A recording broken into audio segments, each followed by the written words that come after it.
In the shadowy halls of Greystone Hall, a sip of sherry turns deadly, poisoning Sir Henry Grayson. Suspicion falls on his devoted niece Eleanor, but the truth is far darker. A smudged thumb mark, a hidden cyanide vial, and a tampered decanter weave a web of deception. Was it Margaret's bitter envy, Philip's quiet ambition, or a loyal servant's secret? Join Miss Marple as she unravels a chilling tale of betrayal, where trust becomes a weapon and a single clue reveals the killer's heart. Will justice prevail in St. Mary Mead, or will the guilty slip away? Chapter 1. The Death at Greystone Hall. The village of St. Mary Mead lay hushed under an October sky, its cottages nestled like sleeping children beneath the weight of autumn's golden decay. Greystone Hall, however, stood apart, a brooding manor of weathered stone, its chimneys stark against the morning mist. It was here, at 8:30, that Dr. Haydock's motor car rattled up the gravel drive, his face grim as he sent for Miss Jane Marple. Miss Marple, with her soft white shawl and a basket of knitting, arrived promptly, her delicate frame belying the keenness of her mind. Dr. Haydock met her at the hall's oaken door, his voice low. "It's Sir Henry Grayson, Jane, dead in his study. I'm certain it's poison, cyanide, by the smell of bitter almonds." His eyes, usually jovial, were shadowed with unease. "The police are on their way, but I thought you'd want to see the place before they trample it." The study was a masculine domain of leather and mahogany, its air heavy with the scent of old books and tragedy. Sir Henry Grayson, a widower of 60, lay slumped in his armchair, his face frozen in a rictus of pain. His silver hair was dishevelled, and one hand clutched the armrest, as if he had fought the darkness to the last. On the desk before him, a crystal sherry glass lay tipped, its contents staining the blotter. Miss Marple's blue eyes, deceptively mild, took in every detail: the half-open window, the fireplace's cold ashes, the single smudged thumb mark on the glass's rim. Dr. Haydock pointed to the decanter on a side table. "That's where he poured from, I'd wager. Reeves, the butler, said Sir Henry took sherry every evening." Miss Marple nodded. Her lips pursed. She noted the decanter's clarity, its stopper slightly askew, and filed the observation away, like a skein of wool in her mental basket. The household gathered in the drawing-room, a cavernous space of faded grandeur. Eleanor Grayson, Sir Henry's niece, sat by the window, her auburn hair catching the light, her face pale as the lace at her throat. At 25, she was a creature of quiet grace, but her eyes, red-rimmed, spoke of grief, or perhaps fear. Beside her, Margaret Grayson, Sir Henry's sister-in-law, perched stiffly, her angular features sharpened by a black morning dress. Her voice, when she spoke, was a blade thinly sheathed. "This is a dreadful business, Doctor. Who could do such a thing?" Reeves, the butler, stood near the door, his posture impeccable, though his hands betrayed a faint tremor. Clara, the young housemaid, hovered by the tea-tray, her apron twisted in nervous fingers. Miss Marple settled into a chintz armchair, her knitting needles clicking softly, a rhythm as steady as a heartbeat. She watched them all, sensing the currents of mistrust that swirled beneath their polite facades. Inspector Craddock arrived, his boots echoing on the parquet floor. A man of method, he wasted no time. "The glass has Sir Henry's fingerprints as expected," he announced, "but there's a partial thumb mark, smudged, that doesn't match. We'll need statements from everyone." His gaze lingered on Eleanor, who flinched under its weight. The village, he added, had already begun to whisper. Eleanor, sole heir to Greystone Hall, had been in the study last night, delivering her uncle's sherry. Margaret's lips thinned. Eleanor was devoted to Henry, she said, though her tone held an edge like a knife slipped into silk. But devotion can mask many things. Eleanor's hands tightened in her lap, and Miss Marple noted the gesture. As she noted the way, Reeves' eyes flickered toward his mistress. Tea was served, and Miss Marple sipped hers, listening as the household answered Craddock's questions. Eleanor admitted to her nightly ritual of bringing Sir Henry his sherry, a task she had performed since childhood. "He liked it just so," she murmured. "I poured it myself, from the decanter in the pantry." Reeves confirmed he had filled the decanter that morning, a duty he never delegated. Clara, stammering, said she had seen no one near the study but Eleanor. Margaret claimed to have been in her room, writing letters. Miss Marple's needles paused as she considered the thumb mark. It was too prominent, too convenient, like a stage prop placed for effect. She recalled a long-ago incident in St. Mary, Mead, where a forged letter had served a similar purpose, to point the finger while hiding the hand. Her eyes drifted to the mantel, where a photograph of Sir Henry and Eleanor stood, his arm around her, both smiling. Beside it, a small silver cross gleamed, inscribed with the words, "St. Peter, pray for us." The phrase stirred a memory, but she tucked it away for later. As Craddock prepared to leave, he pulled Miss Marple aside. "You've a knack for seeing what others miss, Miss Marple. Keep an eye on this lot, will you?" She smiled faintly, promising nothing but thinking everything. The drawing-room emptied, and Miss Marple lingered, her gaze on the sherry decanter now in Craddock's evidence bag. Its crystal facets caught the light, much like the facets of human nature. Beautiful, but sharp enough to cut. She stepped into the chill of the autumn afternoon, her mind already threading through the tangle of Greystone Hall. Poison was a coward's weapon, intimate and cruel. Someone in that house had known Sir Henry's habits, his trust, his vulnerabilities. And someone, Miss Marple was certain, had left that thumb mark not by accident, but by design. Chapter 2. The Niece's Burden. The morning after Sir Henry Grayson's death, St. Mary Mead buzzed with speculation, its quiet lanes alive with whispers that curled like smoke from Greystone Hall. Miss Jane Marple, undeterred by the village's chatter, made her way to the manor, her black umbrella shielding her from a drizzle that mirrored the gloom within. She had promised Inspector Craddock to observe, and observe she would, with the patience of a gardener tending fragile shoots. Eleanor Grayson received her in the morning room, a space of pale greens and gilt mirrors that felt too bright for morning.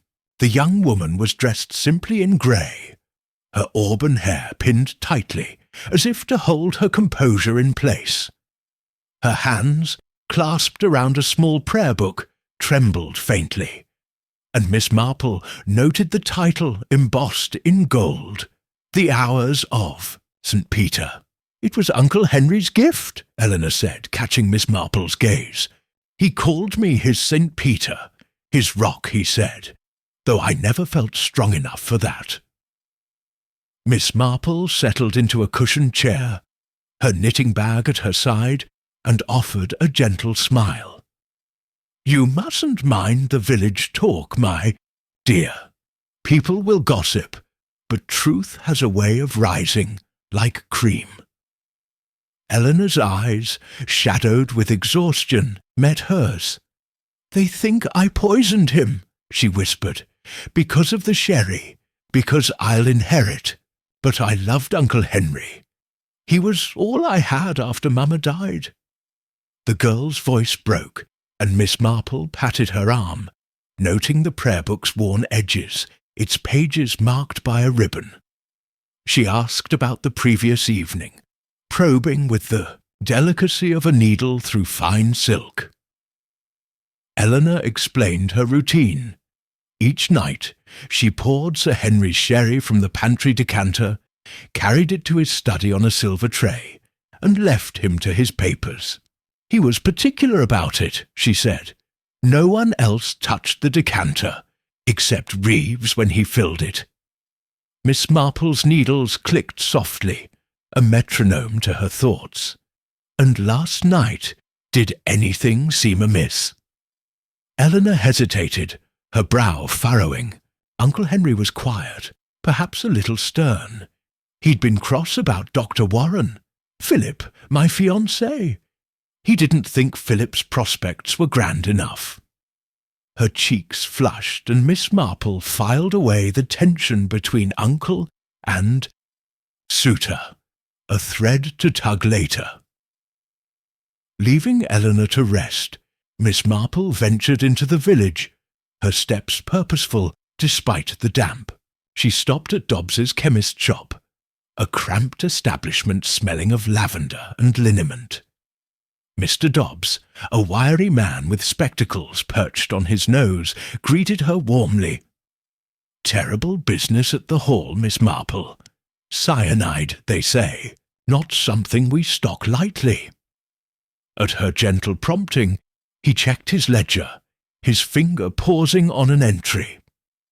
3 weeks ago, someone from Greystone Hall bought cyanide. For photographic work, they claimed. The signature's a scrawl, I'm afraid. Could be anyone. Miss Marple thanked him, her mind turning over the purchase. Photography was a plausible excuse, but cyanide was no casual acquisition. As she stepped into the rain, she recalled a case in St. Mary Mead years ago, where a bottle of arsenic bought for weeds had ended a marriage. Excuses, she knew, were often masks. Back at Greystone Hall, Miss Marple found Clara, the housemaid, polishing silver in the pantry. The girl's round face was flushed, her eyes darting nervously. "Miss, it's awful! Everyone pointing at Miss Eleanor!" Clara blurted. Miss Marple nodded sympathetically, easing the girl into conversation. Clara admitted to tidying the study the morning of Sir Henry's death, noticing nothing unusual except the decanter's stopper, which seemed a bit loose. She also mentioned Margaret Grayson's presence in the pantry that day, fussing over the china, though she never does. Miss Marple's eyes twinkled behind her spectacles. The pantry, with its proximity to the decanter, was a stage for opportunity. She asked Clara about Eleanor's habits, learning that the young woman often retreated to the garden shed to tend her roses, a solace from the hall's heavy air. The shed, Miss Marple mused, might hold more than gardening tools. As she took tea in her cottage that afternoon, Miss Marple spread her knitting across her lap, her fingers idle as her mind worked. Eleanor's burden was heavy. Grief, suspicion, and a fiancé whose ambitions clashed with Sir Henry's pride. The prayer book's inscription lingered in her thoughts. St. Peter, guardian of my heart. Was it a clue to Sir Henry's trust, or a symbol of something darker? And the thumb mark on the sherry glass, so carefully smudged, Miss Marple suspected it was no accident, but a signpost, pointing either to guilt or misdirection. She sipped her tea, gazing at the rain-streaked window. Eleanor was no murderer, she felt certain. The girl's sorrow was too raw, her devotion too unguarded. But someone had exploited her routine, her trust, to slip poison into Sir Henry's glass. The question was not only who, but why, and Miss Marple knew the answer lay in the quiet corners of Greystone Hall, where secrets waited to be unravelled. Chapter 3. The Family's Shadows. The drizzle of the previous day had given way to a brittle October sun, casting long shadows across the lawns of Greystone Hall. St. Mary Mead, though accustomed to the gentle rhythm of its own affairs, could not resist the pull of the manor's tragedy. Whispers of poison and betrayal darted through the village like minnows, and Miss Jane Marple, with her unassuming air and keen blue eyes, felt the weight of those whispers as she approached the hall once more. Her task, though unofficial, was clear: to sift through the tangled motives of a household where trust had withered like autumn leaves. Greystone Hall's drawing-room, with its high ceilings and heavy velvet drapes, seemed to hold its breath as Miss Marple entered. The air was thick with the scent of wax polish and unspoken accusations. Margaret Grayson, Sir Henry's sister-in-law, sat ramrod straight on a brocade sofa, her black morning dress accentuating the sharpness of her features. Her eyes, dark and unyielding, flicked toward Miss Marple with a mixture of disdain and wariness. Eleanor Grayson, by contrast, was a study in fragility, curled into an armchair near the fire, her auburn hair catching the light like a halo. Reeves, the butler, stood by the sideboard, his hands clasped behind him, his face a mask of professional calm. Clara, the housemaid, flitted about with a tea tray, her movements jerky, as if she feared drawing attention. Miss Marple settled into a chintz-covered chair, her knitting bag at her feet, and accepted a cup of tea from Clara with a gentle smile. "Such a sad time for you all," she murmured, her voice soft as a lullaby. "But life, I find, goes on, even in the shadow of loss."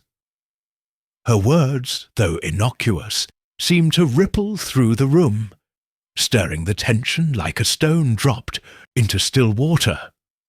Margaret was the first to speak, her voice cutting through the silence. "Sad, yes, but hardly surprising.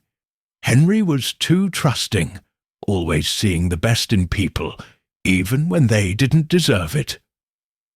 Her gaze slid toward Eleanor, who flinched but said nothing. Miss Marple noted the barb. As she noted the way Margaret's fingers tightened around her teacup, the porcelain trembling faintly. Eleanor lifted her chin, her voice steady despite her pallor. "Uncle Henry was kind to everyone, Aunt Margaret. He didn't deserve this." The words were a quiet defence, but they carried a spark of defiance that Miss Marple found intriguing. The girl was not as frail as she appeared. Reeves cleared his throat, stepping forward to refill the teapot. "Sir Henry was a generous master," he said, his tone measured. "His loss is felt by the entire household." His eyes, however, avoided Eleanor's, and Miss Marple wondered what loyalties or fears bound him to silence. Clara, setting down a plate of biscuits, nearly dropped it when Margaret snapped, "Careful, girl! We've enough chaos without your clumsiness."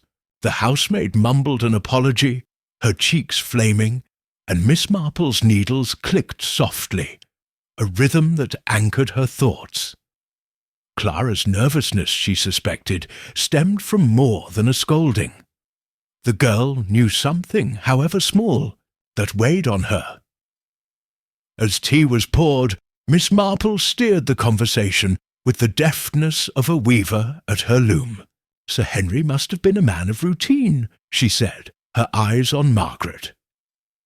I understand he enjoyed his sherry each evening, poured by dear Eleanor. Such habits are comforting, are they not? Margaret's lips thinned, but she nodded. Henry was set in his ways. Too set, perhaps. It made him vulnerable. The word hung in the air, and Miss Marple's gaze drifted to Reeves, who was polishing a silver tray with unnecessary vigour. "And you, Mr. Reeves," she said kindly. "You kept the decanter filled, I believe. A task of great trust." Reeves paused, his cloth stilling. "Yes, madam. Every morning from the cellar stock. I locked the pantry afterward, as always." His voice was steady, but Miss Marple caught the faintest flicker in his expression, like a candle disturbed by a draught. Eleanor stirred, her hands twisting in her lap. "I checked the decanter myself yesterday, before pouring. It looked perfectly normal." Her voice wavered, and Miss Marple offered a reassuring nod, though her mind was elsewhere. The decanter, the sherry, the glass with its smudged thumb mark. Each was a piece of a puzzle, but the picture remained elusive. Margaret set her teacup down with a clink. "All this talk of routines," she said, her tone edged with impatience. "The fact remains, someone poisoned Henry, and the police seem fixated on the wrong person." Her eyes bored into Eleanor, who looked away, her fingers clutching the prayer book she always carried. Miss Marple noted the gesture, recalling the inscription, "To Eleanor, my St. Peter, guardian of my heart." The reference to St. Peter, with its connotations of loyalty and betrayal, nagged at her, but she filed it away for later. Seeking to shift the mood, Miss Marple turned to Clara, who was hovering near the door. "You must see so much, my dear, working in a house like this. Little things others miss." Clara blushed, stammering, "I don't know anything, miss, truly. I just clean and fetch." But her eyes darted toward Margaret, and Miss Marple's needles paused.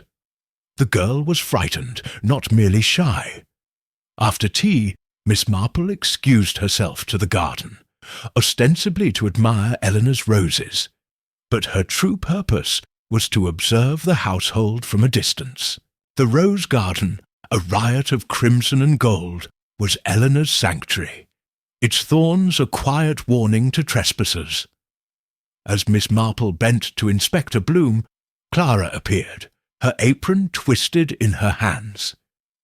"Miss Marple, I shouldn't say, but I heard something. Days before Sir Henry died." Her voice was barely a whisper, and she glanced over her shoulder, as if expecting Margaret to materialize. "Go on, my dear," Miss Marple said, her tone as soothing as chamomile. Clara swallowed hard. It was Mrs. Grayson, Mrs. Margaret, I mean. She was in the library with Sir Henry, and they were arguing. She said something about the will, how it wasn't fair, how she'd been cast aside for Eleanor. Sir Henry told her to stop, but she was furious, miss. I've never heard her so angry. Miss Marple's eyes twinkled behind her spectacles. "And you told no one?" Clara shook her head. "I was afraid. Mrs. Grayson's got a temper, and I need this job."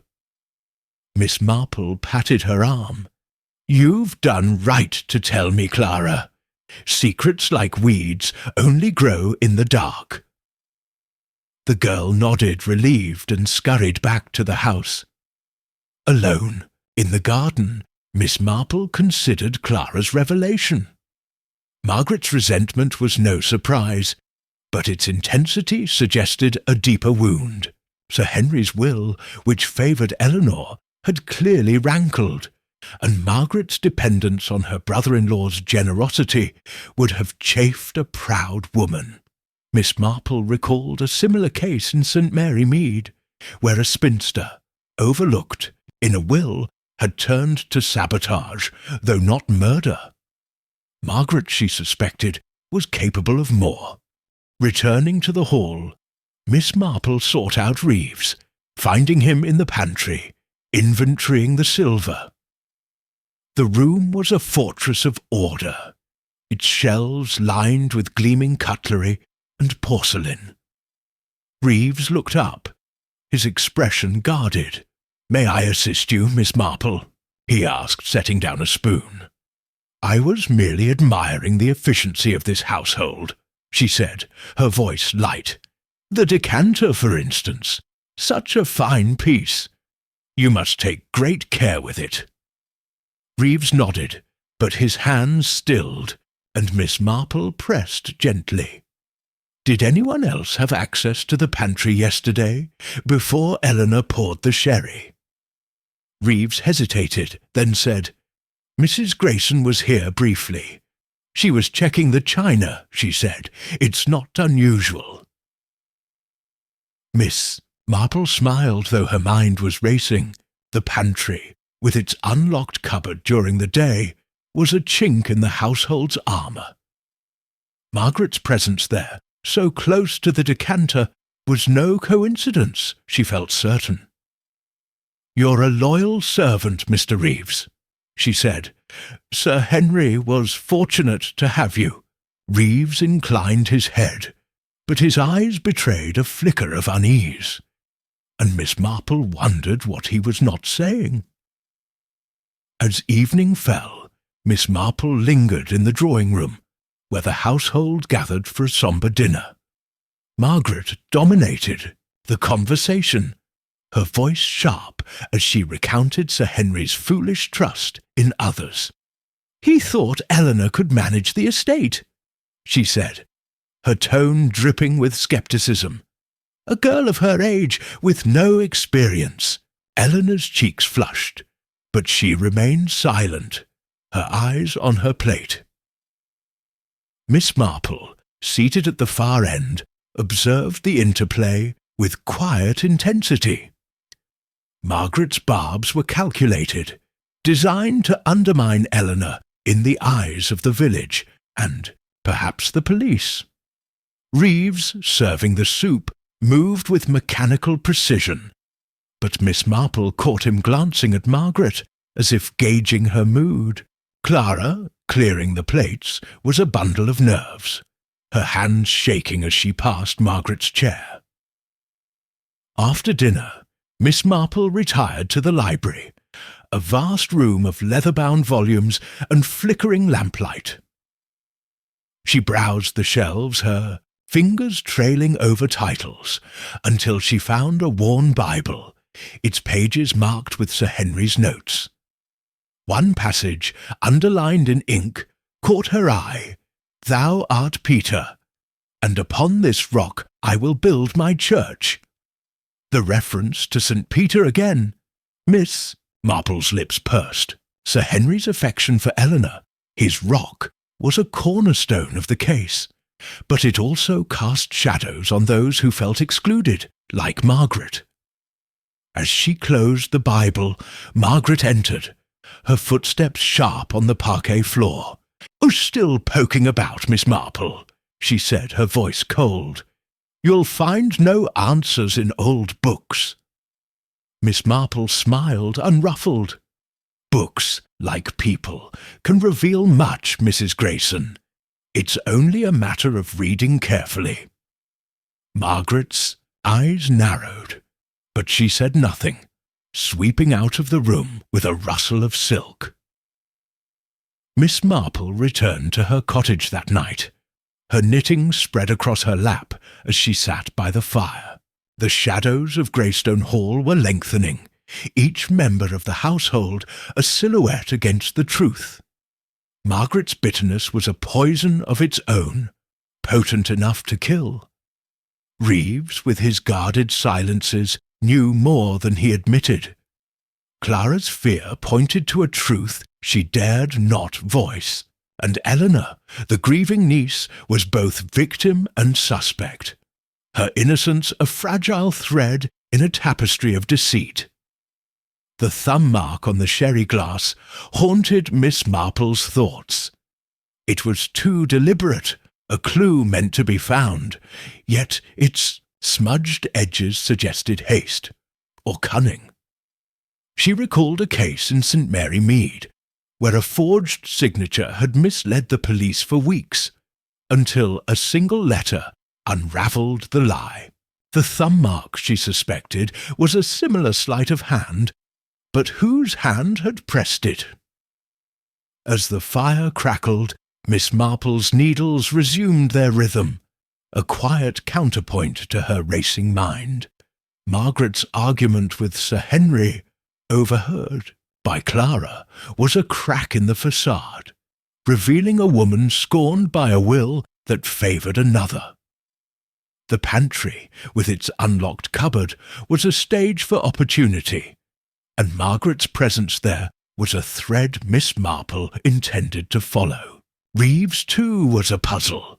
His loyalty to Sir Henry was unquestioned, but loyalty could blind as well as bind. The night deepened, and Miss Marple set her knitting aside, her eyes on the flickering flames. Greystone Hall was a house of shadows, each cast by a different heart. To find the truth, she would need to step into those shadows, tracing their edges until the killer's silhouette emerged. And somewhere, in the interplay of trust and betrayal, the thumb mark of St. Peter held the key. Chapter 4.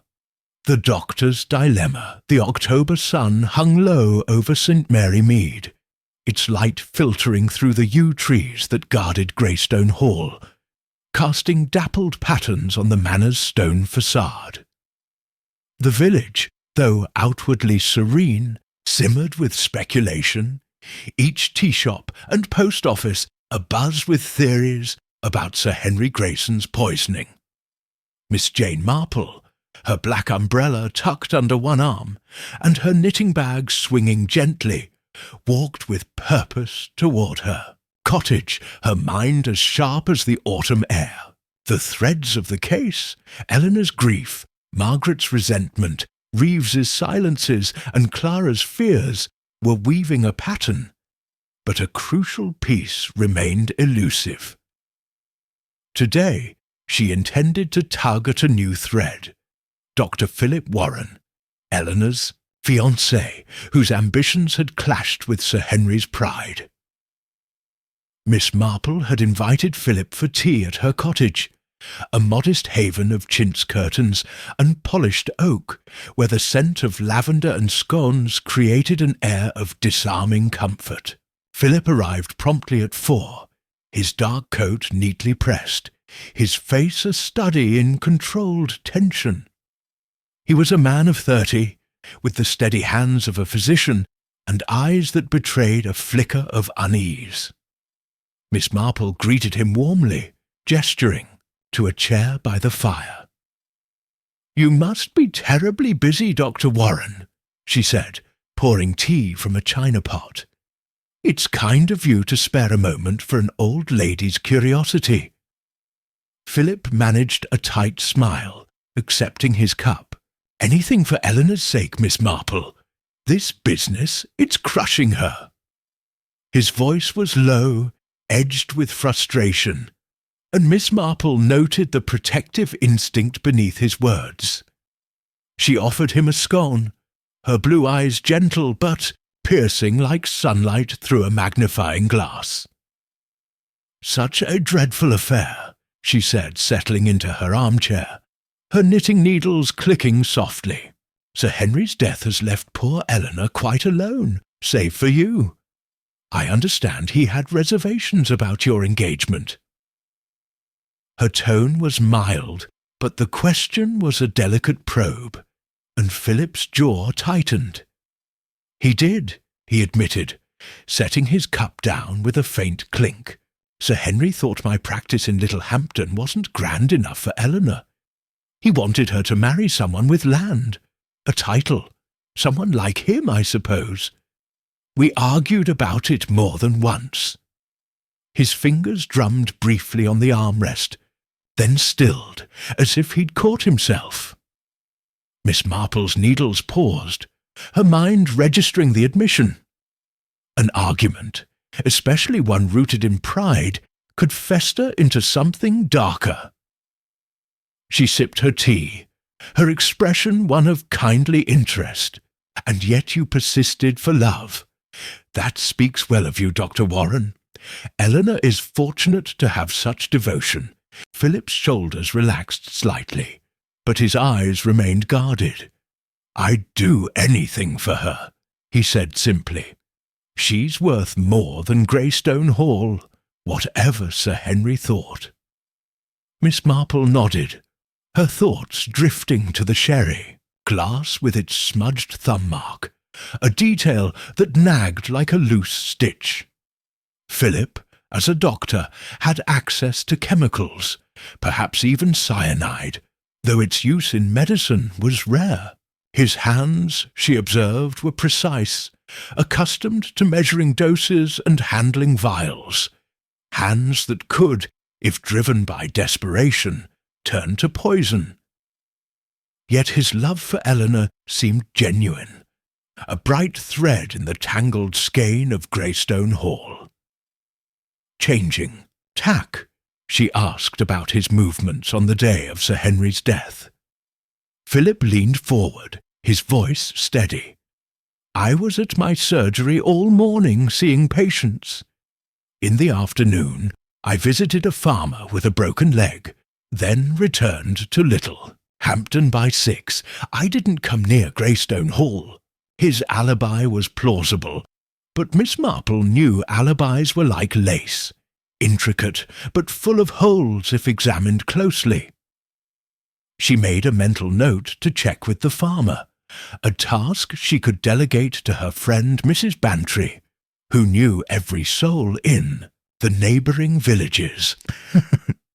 As they spoke, Miss Marple steered the conversation to Sir Henry's habits, probing for details Philip might have gleaned from Eleanor. I understand he was particular about his sherry, she said, her needles resuming their rhythm. Eleanor poured it each evening, a little ritual of trust. Philip nodded, his expression softening. She took pride in it. Sir Henry called her his St. Peter, you know, his rock. It meant the world to her. The reference to St. Peter, again, Miss Marple's lips pursed. The biblical allusion, with its layers of loyalty and betrayal, seemed to shadow the case like a storm cloud. She recalled the prayer book Eleanor carried, its inscription a testament to Sir Henry's faith in his niece. But faith, she knew, could blind as well as bind, and Philip's role in this drama was still unclear. As Philip finished his tea, Miss Marple asked almost casually, You must handle all sorts of medicines in your work, Dr. Warren. Dangerous things, some of them in the wrong hands. Philip's eyes narrowed, but he answered evenly, I do. Morphine, chloroform, things like that. But cyanide? That's not something I keep in my bag. It's more for industrial uses, photography, pest control. His tone was matter-of-fact. But Miss Marple caught a flicker of defensiveness, like a spark in dry grass. She smiled, thanking him for his time, and as he left, she watched him stride down the garden path, his shoulders squared against the world. Philip Warren was a man of principle, she thought, but principle could twist under pressure. Pressure from a thwarted ambition, or a threat to his future with Eleanor. Miss Marple recalled a case in St. Mary Mead, where a chemist's assistant, jilted by his lover, had tampered with a prescription. love, she knew, could be as lethal as hate. That evening, Miss Marple visited Greystone Hall, where Inspector Craddock was concluding his interviews. The drawing-room was dimly lit, the fire casting long shadows across the portraits of Grayson ancestors.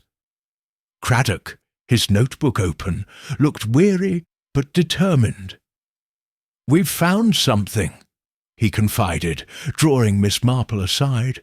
"A vial of cyanide, half empty, in the garden shed. No fingerprints, but it was hidden in a tin box near Eleanor's rose bushes. It doesn't look good for her." Miss Marple's brow furrowed. The shed, Eleanor's refuge, was an obvious place to plant evidence, yet its discovery felt too convenient, like a clue in a melodrama. "Have you searched the shed thoroughly?" she asked. Craddock nodded. "Top to bottom. Nothing else out of place, though the lock's flimsy. Anyone could have slipped in." Miss Marple filed this away, her mind turning to the boot prints she'd noticed near the roses, too large for Eleanor's delicate feet. She spoke briefly with Eleanor, who was pale but composed, her prayer book clutched like a talisman. "I haven't been to the shed in days," Eleanor insisted.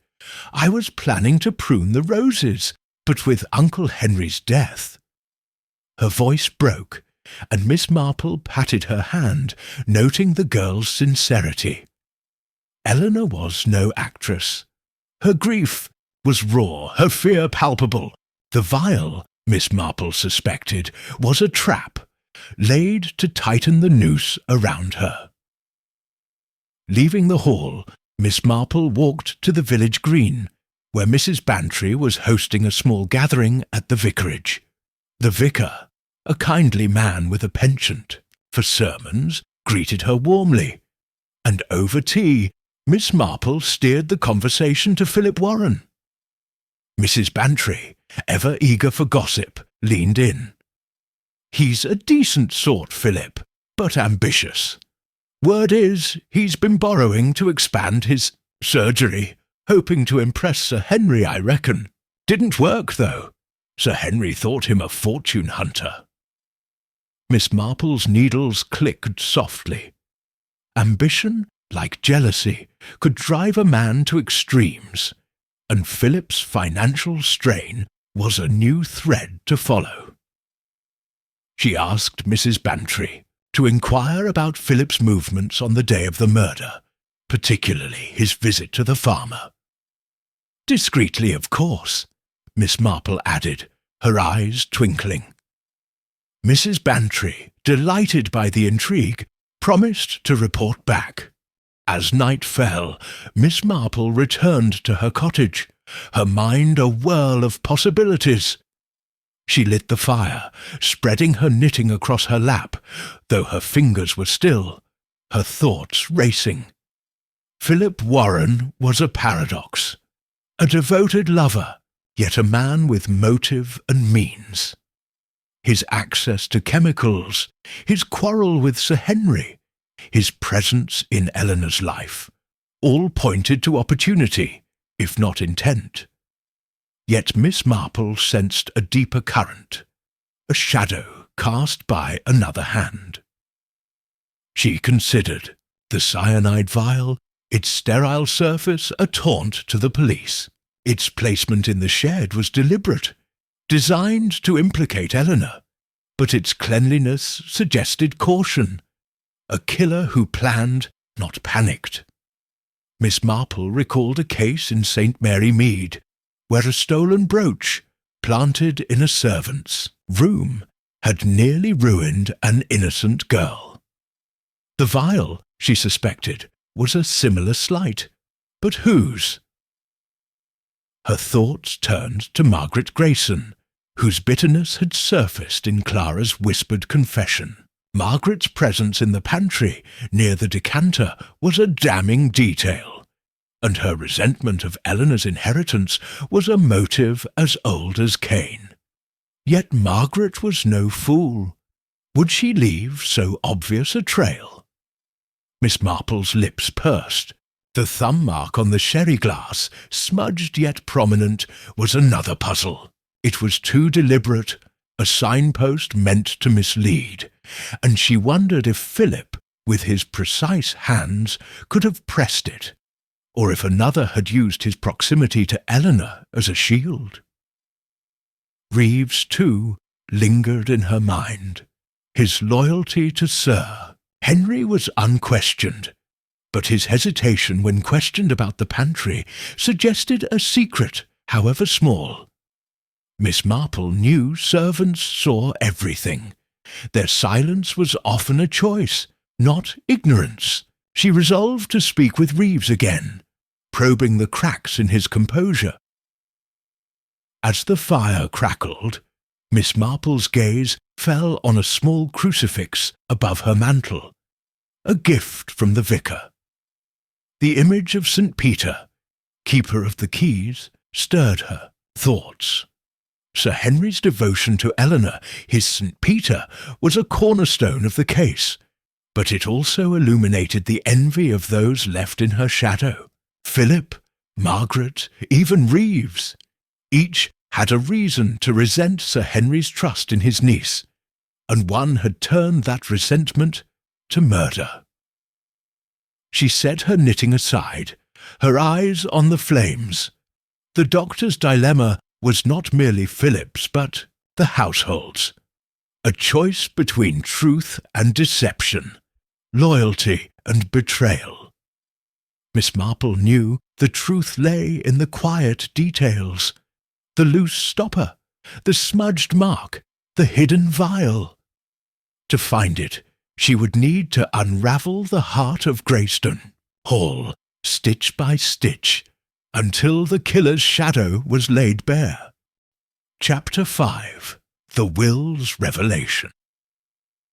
The October days in St. Mary Mead had grown sharper, the air carrying a bite that mirrored the mounting tension at Greystone Hall. The village, though cloaked in its usual calm, thrummed with speculation. Each whispered theory about Sir Henry Grayson's poisoning, adding to the web of suspicion.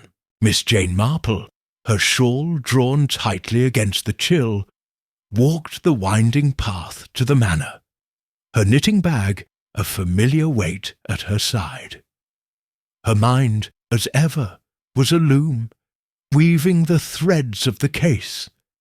Eleanor's fragility, Philip's ambition, Margaret's venom, Reeves's reticence, and Clara's fear, into a pattern that grew clearer with each step. Today, the reading of Sir Henry's will promised to cast new light, and Miss Marple intended to watch the shadows it revealed. Greystone Hall's library, with its towering shelves and scent of aged leather, was chosen for the occasion, its sombre grandeur a fitting stage for the unveiling of Sir Henry's final wishes. The room was lit by tall windows, their leaded panes diffusing the pale sunlight into a mosaic of soft greys. Eleanor Grayson sat near the fireplace, her hands folded in her lap, her grey dress accentuating her pallor. Margaret Grayson, rigid, in a high-backed chair, wore a black silk gown that seemed to absorb the light, her sharp features set in a mask of expectation. Reeves the butler stood by the door, his posture impeccable, though his eyes betrayed a flicker of unease. Clara, the housemaid, lingered near the tea-tray, her apron twisted in nervous fingers, as if the weight of the room pressed on her slight frame. Miss Marple settled into a corner chair, her knitting needles clicking softly, a rhythm that grounded her amid the charged atmosphere. She had been invited at Eleanor's request, a gesture that spoke of the girl's trust in the elderly spinster's quiet wisdom. Inspector Craddock was also present, his notebook discreetly tucked away, his presence a reminder that the law watched closely. The household's attention, however, was fixed on Mr. Petherick, Sir Henry's solicitor, a bespectacled man with the air of a scholar and the precision of a clockmaker. He stood at a mahogany table, a sealed envelope before him, his manner grave. "Ladies and gentlemen," Mr. Petherick began, his voice measured, "we are gathered to read the last will and testament of Sir Henry Grayson, executed 6 months ago in my presence." He broke the seal with a practised hand, unfolding the document with a rustle that seemed to echo in the silent room. Miss Marple's eyes, deceptively mild, moved from face to face, noting the subtle shifts. Eleanor's tightened lips, Margaret's clenched jaw, Reeves's averted gaze. Mr. Petherick cleared his throat and read, "To my beloved niece, Eleanor Grayson, I bequeath Greystone Hall and its lands, along with the bulk of my estate, to be held in trust until her 30th birthday, in recognition of her loyalty and devotion, my true St. Peter." Eleanor's eyes glistened, but she remained still, her hands clutching the prayer book that bore Sir Henry's inscription. Miss Marple noted the reference to St. Peter, its recurrence a thread that wove through the case like a leitmotif. Solicitor continued, "To my sister-in-law, Margaret Grayson, I leave an annuity of £2,000 per annum, sufficient for her comfort, in gratitude for her companionship in my later years." Margaret's face darkened, her fingers digging into the arms of her chair. The sum, though generous by village standards, was clearly less than she had anticipated, and Miss Marple saw the spark of resentment flare in her eyes. £2,000 would maintain her lifestyle, but it paled beside Eleanor's inheritance, a disparity that cut like a blade. Mr. Petherick's voice droned on, detailing smaller bequests. "To my faithful butler, James Reeves, £500 and a silver watch, in recognition of his service. To Clara Thompson, housemaid, £100, with my thanks for her diligence." Reeves inclined his head, his expression unreadable, while Clara flushed, her eyes wide with surprise. The solicitor concluded with minor provisions for local charities, then folded the document, his task complete. The room exhaled, the tension breaking into a murmur of voices. Margaret was the first to speak, her tone sharp as flint. "An annuity," she said, her lips curling. "After all these years, scraping by on Henry's whims, this is my reward." Her words were directed at no one, yet they struck Eleanor like a slap. The girl rose, her voice trembling but firm. "Aunt Margaret, Uncle Henry was fair. He loved us both." Margaret's eyes narrowed, her voice a hiss. "Fair? You, a slip of a girl, to inherit everything while I'm tossed crumbs? You've always been his pet, Eleanor, his St. Peter." The venom in her words hung in the air, and Miss Marple's needles stilled, her mind racing. Margaret's outburst was no surprise, but its rawness revealed a wound that festered beneath her polished exterior. Inspector Craddock, sensing the rising tide, stepped forward. "Mrs. Grayson, perhaps we might discuss this privately." Margaret waved him off, her composure fraying. "There's nothing to discuss. The will speaks for itself." She swept from the room, her silk skirts rustling like a storm, leaving a silence that felt heavier than her presence. Miss Marple approached Eleanor, who stood by the fire, her face pale but resolute. "You mustn't mind her, my dear," Miss Marple said, her voice a balm. "Envy is a bitter thing, and it clouds the heart." Eleanor nodded, her fingers tracing the prayer book's embossed cover. "I never wanted to hurt her," she whispered, "but Uncle Henry trusted me with the hall. I can't betray that." As the household dispersed, Miss Marple lingered, her eyes on the library's vast shelves. She approached Mr. Petherick, who was packing his briefcase, and engaged him in quiet conversation. "A generous will," she remarked, "though not without its tensions." Petherick, loosening slightly, nodded. "Sir Henry was a decisive man. He revised the will last year, you know. Originally, Margaret was to receive a larger share, but he felt her spending was imprudent." Miss Marple's eyebrows rose, a subtle gesture that masked her interest. "Imprudent." Petherick hesitated, then lowered his voice. "She had debts, dressmakers, jewellers, that sort of thing. Sir Henry paid them off, but he grew weary of it. He told me he intended to reduce her allowance further, to teach her restraint. I don't believe she knew, but—" He trailed off, aware of the implication. Miss Marple thanked him, her mind turning over this new thread. Margaret's financial dependence, coupled with the threat of a reduced inheritance, was a motive as potent as poison. She recalled a case in St. Mary Mead, where a nephew, cut from a will, had resorted to theft to maintain his lifestyle. Murder, though, required a colder heart, and Margaret's outburst suggested a temper that could flare into violence.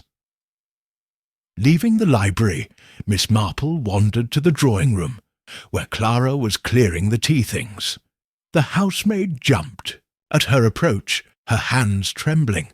"Oh, Miss Marple, I didn't see you," she stammered. Miss Marple smiled, her tone soothing. "No harm done, my dear. You must hear so much working here. Little whispers that others miss." Clara's eyes darted to the door, then back to Miss Marple. "I try not to listen, miss, but Mrs. Grayson was awful upset about the will, wasn't she?" Miss Marple nodded, encouraging the girl to continue. Clara hesitated, then whispered, "I saw her a week ago in the village. She was at the chemist's, asking Mr. Dobbs about rat poison. Said she'd seen vermin in the attic.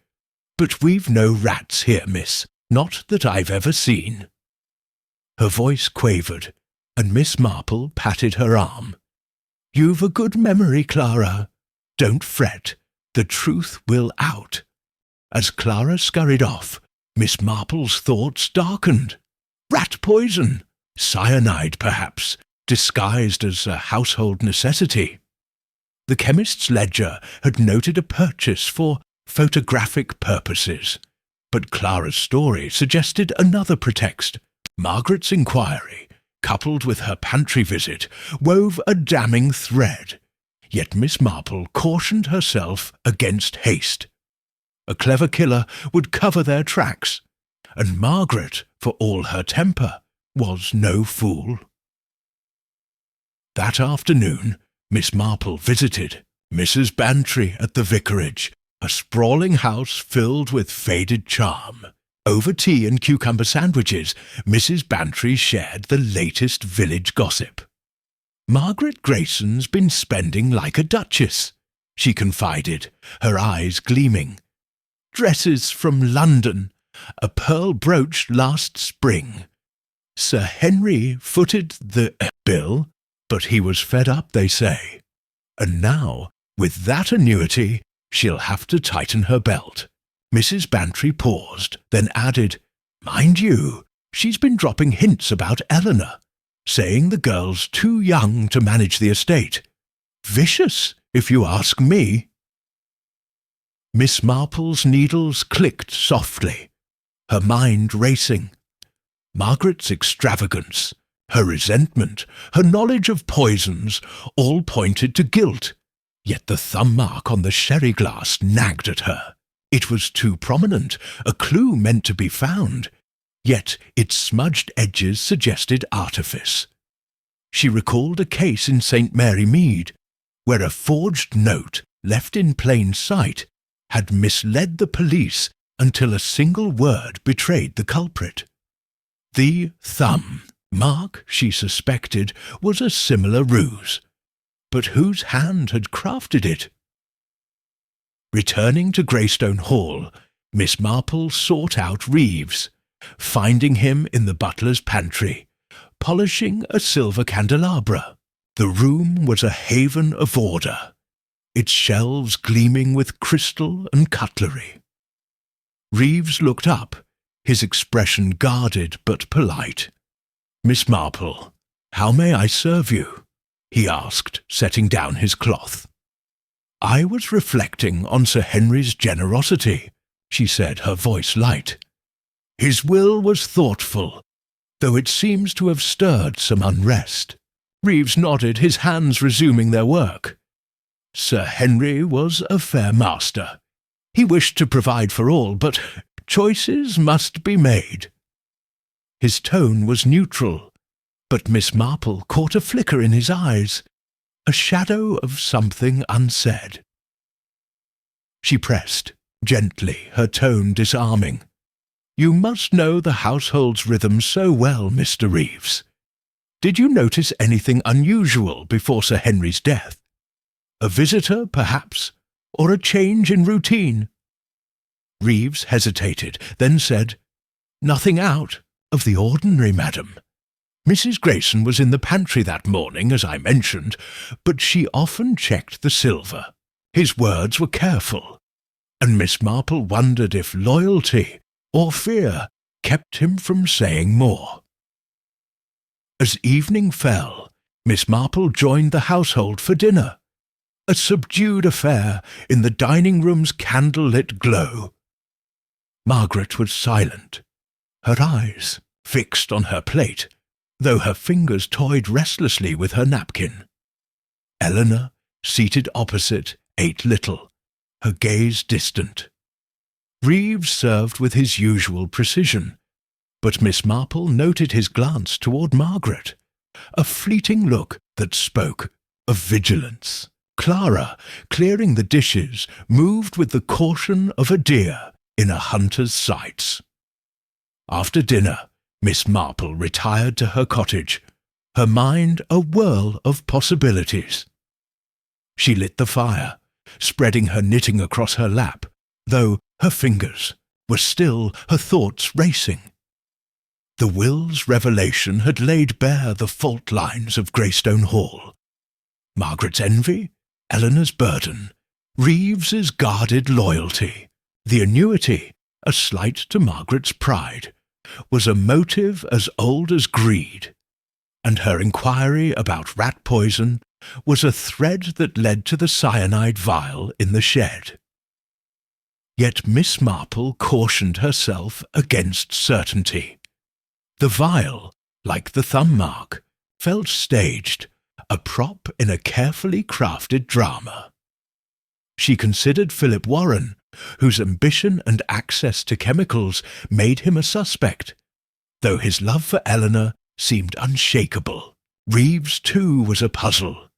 His hesitation suggested knowledge, perhaps of Margaret's actions, yet his silence protected the household's fragile order. Her gaze fell on a small prayer card on her mantel, depicting St. Peter with his keys. The saint's dual role, guardian and betrayer, mirrored the case's heart. Sir Henry's trust in Eleanor, his St. Peter, had sparked envy, and one soul in Greystone Hall had turned that envy to murder. Miss Marple knew the truth lay in the quiet details. The pantry's unlocked cupboard, the vial's sterile surface, the thumb mark's deliberate smudge. To find it, she would need to unravel the will's legacy, stitch by stitch, until the killer's motive was laid bare. Chapter 6.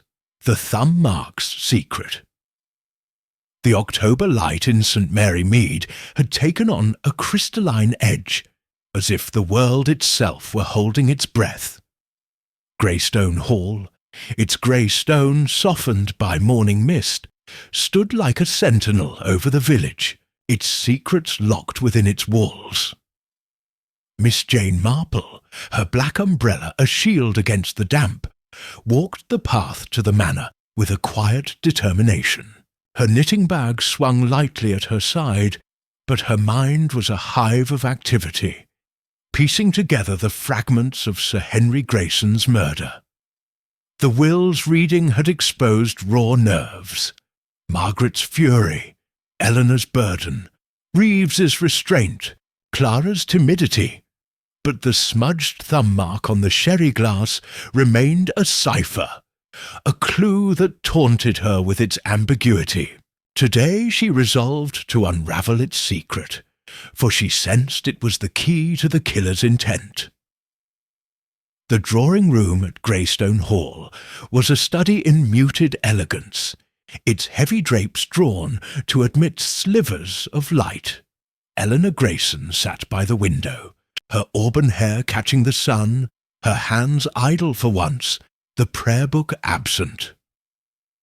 Margaret Grayson, perched on a velvet settee, was a portrait of controlled disdain, her black morning dress stark against the room's soft hues. Reeves, the butler, moved silently, adjusting a vase of chrysanthemums, his presence as unobtrusive as a shadow. Clara, the housemaid, polished a silver candlestick with unnecessary vigour, her eyes darting nervously. Miss Marple settled into a cushioned chair, her knitting needles clicking softly, a rhythm that steadied her amid the room's undercurrents. She began with a disarming observation, her voice gentle as a summer breeze. "This house has such character," she said, her eyes sweeping the room. "Every object tells a story, doesn't it? Even something as simple as a sherry glass." Her words, though casual, landed like pebbles in a still pond, and she noted the reactions. Eleanor's faint frown, Margaret's stiffened posture, Reeves's momentary pause, Clara's flushed cheeks. Margaret spoke first, her tone clipped. "If you're referring to Henry's death, Miss Marple, the police have that glass. I fail to see what stories it could tell, beyond the obvious." Her eyes, sharp as flint, met Miss Marple's, but the older woman merely smiled, her needles never faltering.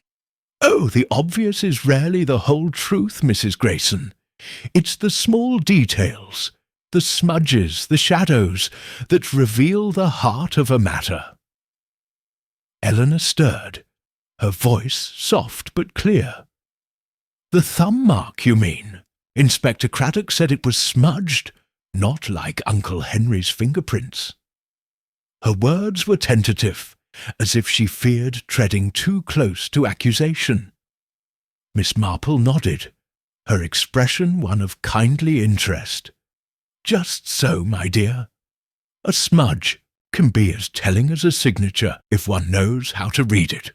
Determined to examine the glass herself, Miss Marple requested a meeting with Inspector Craddock, who was at the village police station, a squat building of red brick. Craddock, though initially sceptical, respected Miss Marple's knack for seeing beyond the surface. He retrieved the sherry glass from evidence, handling it with gloved hands. The crystal gleamed under the station's harsh light, its rim bearing the faint smudge that had captivated Miss Marple's imagination. She peered at it through a magnifying glass, her lips pursed in concentration. "It's curious, isn't it?" she murmured. "The mark is too perfect, almost pressed, yet blurred at the edges as if to obscure its owner." Craddock frowned, leaning closer. "You think it was deliberate?" Miss Marple's eyes twinkled. I think, Inspector, that someone wished us to notice it, but not to understand it. A distraction, perhaps, or a false trail. She recalled a case in St. Mary Mead, where a staged footprint had led the police astray until a single blade of grass revealed the truth. The thumb mark, she suspected, was a similar artifice, crafted to point away from the killer. Craddock, intrigued, promised to have the mark analysed further, though he warned that the smudge might yield little. Miss Marple thanked him, her mind already turning to the glass's context. The decanter, the pantry, the routines of Greystone Hall. The thumb mark was not merely evidence, it was a message, and she needed to decipher its intent. Returning to the hall, Miss Marple sought out the vicar, Mr. Clement, who had known Sir Henry well. She found him in the village church, a Norman structure of weathered stone, its pews bathed in the glow of stained glass. Mr. Clement, a gentle man with a scholar's stoop, welcomed her warmly. "A sad loss, Sir Henry," he said, adjusting his spectacles. "He was a pillar of this parish, always in his pew for Sunday service." Miss Marple nodded, her tone conversational. "I understand he was fond of St. Peter, calling Eleanor his rock. A touching sentiment." Mr. Clement smiled, but his expression grew thoughtful. "Yes, he was moved by a sermon I gave last month, on St. Peter's role as the keeper of the keys. Afterward, he spoke of trust and betrayal. He seemed troubled, though he didn't elaborate." The vicar's words struck a chord, and Miss Marple's mind raced.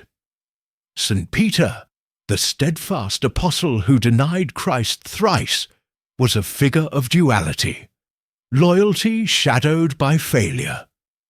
Sir Henry's reference to Eleanor as his St. Peter suggested unwavering faith, but his mention of betrayal hinted at a deeper fear.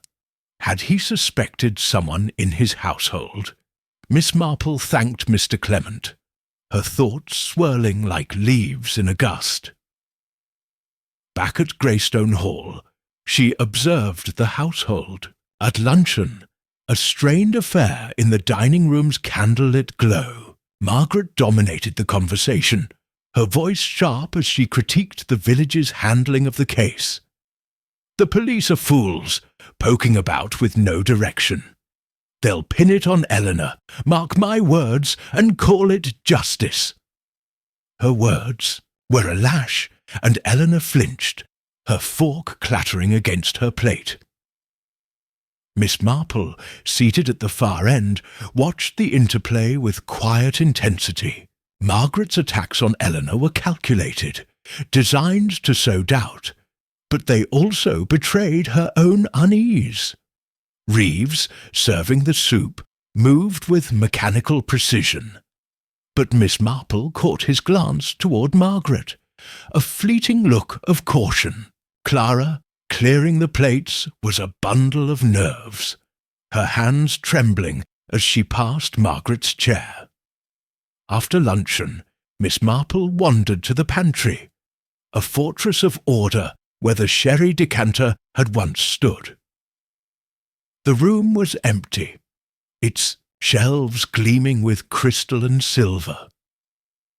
She examined the cupboard where the decanter was kept, noting its simple latch, easily opened by any hand. The pantry's accessibility was a chink in the household's armour, and Margaret's presence there, as Reeves had admitted, was a thread that led to suspicion. Yet Miss Marple cautioned herself against haste. A clever killer would exploit the obvious to mask the subtle. Seeking Clara's perspective, Miss Marple found the housemaid in the servants' hall, folding linens with a distracted air. "Clara, my dear," Miss Marple said, her voice soothing, "you must see so much in this house, things others overlook." Clara blushed, her hands pausing. "I try not to, miss, but it's hard not to notice." Encouraged by Miss Marple's kindness, she whispered, "Mrs. Grayson, Mrs. Margaret, I mean, was in the pantry the day Sir Henry died, longer than usual. I thought she was checking the silver, but she was by the decanter cupboard, and she looked angry." Miss Marple's eyes twinkled. "Angry, you say? That's most interesting." Clara nodded, her voice barely audible. "I didn't tell. The police, miss. I was afraid she'd sack me." Miss Marple patted her arm. "You've done right to tell me, Clara. The truth is like a seed. It needs light to grow." The girl's relief was palpable, and Miss Marple filed away the detail, another stitch in the tapestry of guilt. That afternoon, Miss Marple visited Mrs. Bantry at the vicarage, a sprawling house filled with faded charm. Over tea and shortbread, Mrs. Bantry shared the latest village gossip. "Margaret Grayson's been talking, Jane," she said, her eyes gleaming. "Says Eleanor's too naive to run the estate, that Sir Henry was blinded by sentiment. She's even hinted at Philip Warren, saying he's after Eleanor's money. Nasty piece of work, that woman." Miss Marple's needles clicked softly, her mind racing. Margaret's campaign against Eleanor was relentless, but it also suggested fear, a need to deflect suspicion. Mrs. Bantry, warming to her theme, added, "And there's talk about Sir Henry's last days. The postmistress saw him at the chemist's looking grim, though he didn't buy anything. Odd, don't you think?" The mention of the chemists piqued Miss Marple's interest.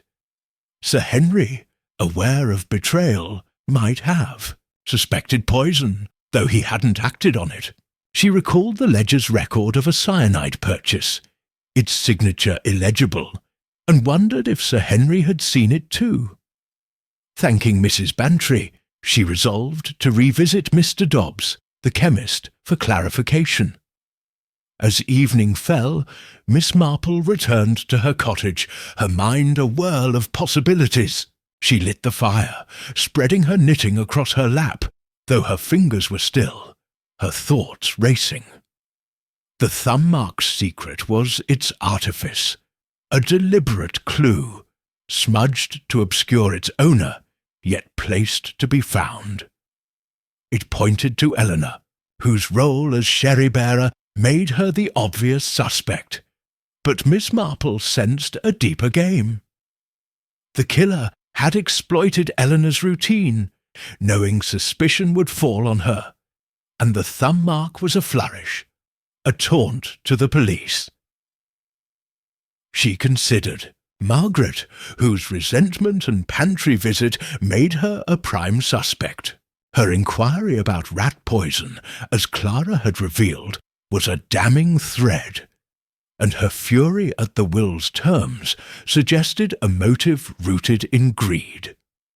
Yet Margaret's intelligence argued against so blatant a clue as the vial in the shed. Miss Marple recalled a case in St. Mary Mead, where a stolen necklace, planted in a rival's drawer, had nearly ruined an innocent woman. The vial, like the thumb mark, felt staged, a prop in a killer's drama. Reeves, too, was a puzzle.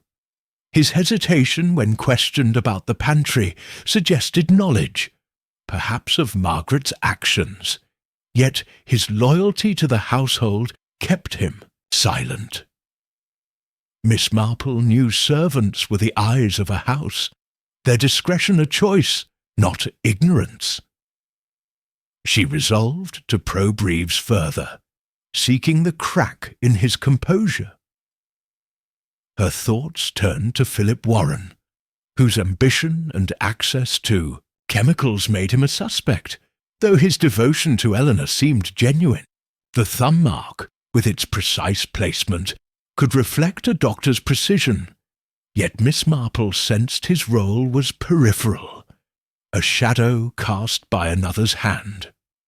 Sir Henry's fear of betrayal, as the vicar had hinted, pointed to someone closer, someone whose trust he had questioned. Her gaze fell on a small icon on her mantle, depicting St. Peter with his keys, his face etched with resolve and regret.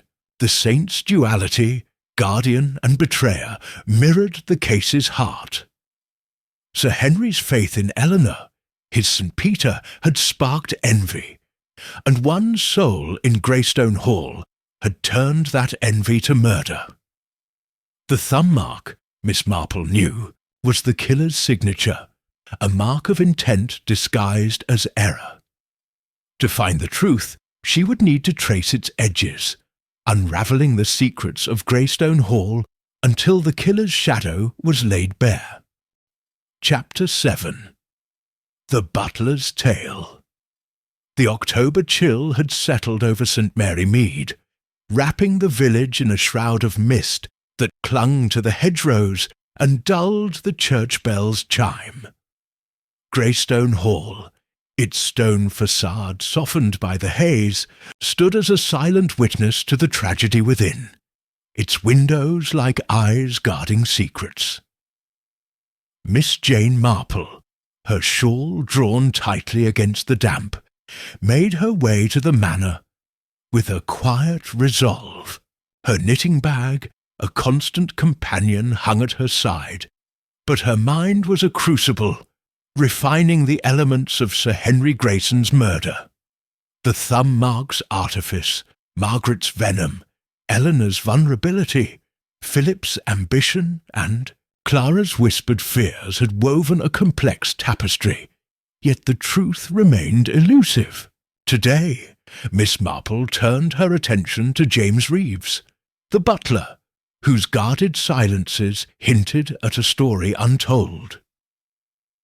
The servants' hall at Greystone Hall was a world apart from the manor's grand rooms, its plain walls and scrubbed table testament to function over form. Reeves was there, polishing a set of silver spoons with a meticulousness that bordered on reverence.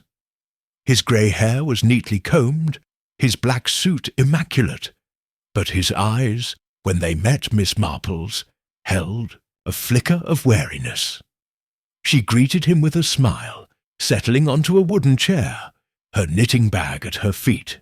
"You keep this house in splendid order, Mr. Reeves," she said, her voice warm as a hearth. "It must take a great deal of care, especially in such trying times." Reeves inclined his head, his cloth pausing briefly. "It's my duty, Miss Marple. Sir Henry valued precision, and I strive to honour that." His tone was measured, but Miss Marple noted the slight tightening of his jaw, a sign of strain beneath his composure. She opened her knitting bag, drawing out a half-finished scarf, and began to work, her needles clicking softly, a rhythm that invited confidences. "I imagine you see everything in a house like this," she said, her eyes on her stitches. "The little habits, the quiet moments, things others might overlook." Reeves resumed his polishing, his movements deliberate. "A butler's role is to observe, madam, but also to be discreet." The words were a gentle rebuff, but Miss Marple was undeterred, her tone as light as a summer breeze. "Of course," she said, "but discretion can be a heavy burden when a life has been taken. Sir Henry's sherry, for instance, that was a ritual you oversaw, filling the decanter each morning, a task of trust." Reeves's hand stilled, and Miss Marple pressed gently, her voice soft but probing. "Did you notice anything unusual that day? A visitor to the pantry, perhaps, or a change in the routine?" Reeves set down the spoon, his expression guarded. "I filled the decanter as always, from the cellar stock, and locked the pantry afterward. Miss Eleanor took the tray to the study that evening, as was her custom. His words were precise, but Miss Marple caught a hesitation, a pause that spoke louder than his answer. She recalled Clara's account of Margaret's lingering presence in the pantry, and her needles slowed, her mind racing. "You mentioned Mrs. Grayson was in the pantry that morning," she said, her tone conversational. "Checking the silver, I believe?" Reeves nodded, his eyes fixed on the spoon. "Yes, madam. She often inspected the household items. It was not out of the ordinary." But his voice, though steady, lacked conviction, and Miss Marple sensed a crack in his armour, a reluctance to betray the household's order. She changed tack, her needles resuming their rhythm. "Sir Henry must have relied on you greatly, Mr. Reeves. 20 years of service, that's a bond not easily broken." Reeves' expression softened, a flicker of pride breaking through his reserve. He was a good master, fair and generous. His loss is a blow to us all. The sincerity in his voice was unmistakable, but Miss Marple noted the shadow that crossed his face, as if grief carried a companion he dared not name. Encouraged, she probed further, her tone as soothing as chamomile. "And yet in a house like this tensions arise.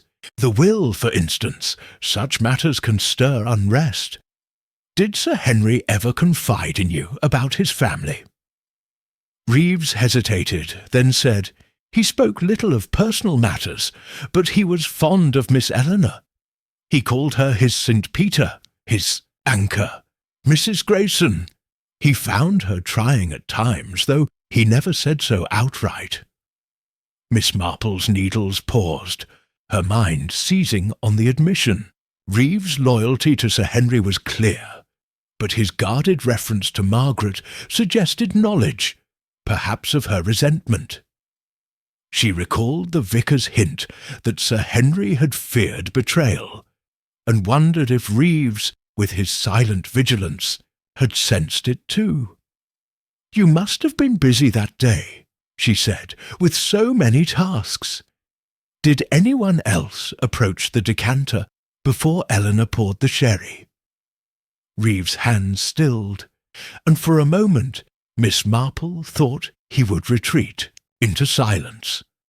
Then, almost reluctantly, he said, "Mrs. Grayson was in the pantry longer than usual. I thought she was rearranging the china, but she was near the decanter cupboard. I didn't think much of it at the time." His voice was low, as if the words were a confession, and Miss Marple's eyes twinkled behind her spectacles. The admission, however small, was a thread that led to Margaret's shadow. "You've a sharp eye, Mr. Reeves," she said, her tone approving. "Such details matter, though they may seem trivial." Reeves looked at her, his expression torn between duty and unease. "I hope I've not spoken out of turn, Miss Marple. My place is to serve, not to judge." She smiled, patting his arm. "You've done no harm, Mr. Reeves. The truth is like a lamp. It lights the way for those who seek it." Leaving the servants' hall, Miss Marple wandered to the garden, where the last roses clung stubbornly to their stems. The air was sharp, carrying the scent of damp earth, and she paused by Eleanor's rose bushes, her thoughts on the cyanide vial found in the shed. The vial, sterile and hidden, was a deliberate plant, she felt certain, designed to ensnare Eleanor. Yet Reeves's account of Margaret's pantry visit pointed to a different hand, one that had access to the decanter and motive to poison Sir Henry.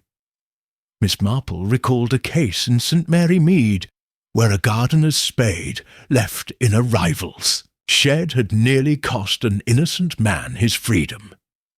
The vial, like the thumb mark, was a slight, but whose? Seeking Clara's perspective, Miss Marple found the housemaid in the scullery, scrubbing pots with a vigour that suggested escape. Clara jumped at her approach, her hands dripping suds. "Oh, Miss Marple, you startled me," she said, her cheeks flushing. Miss Marple smiled, her tone soothing. "No need to fret, my dear.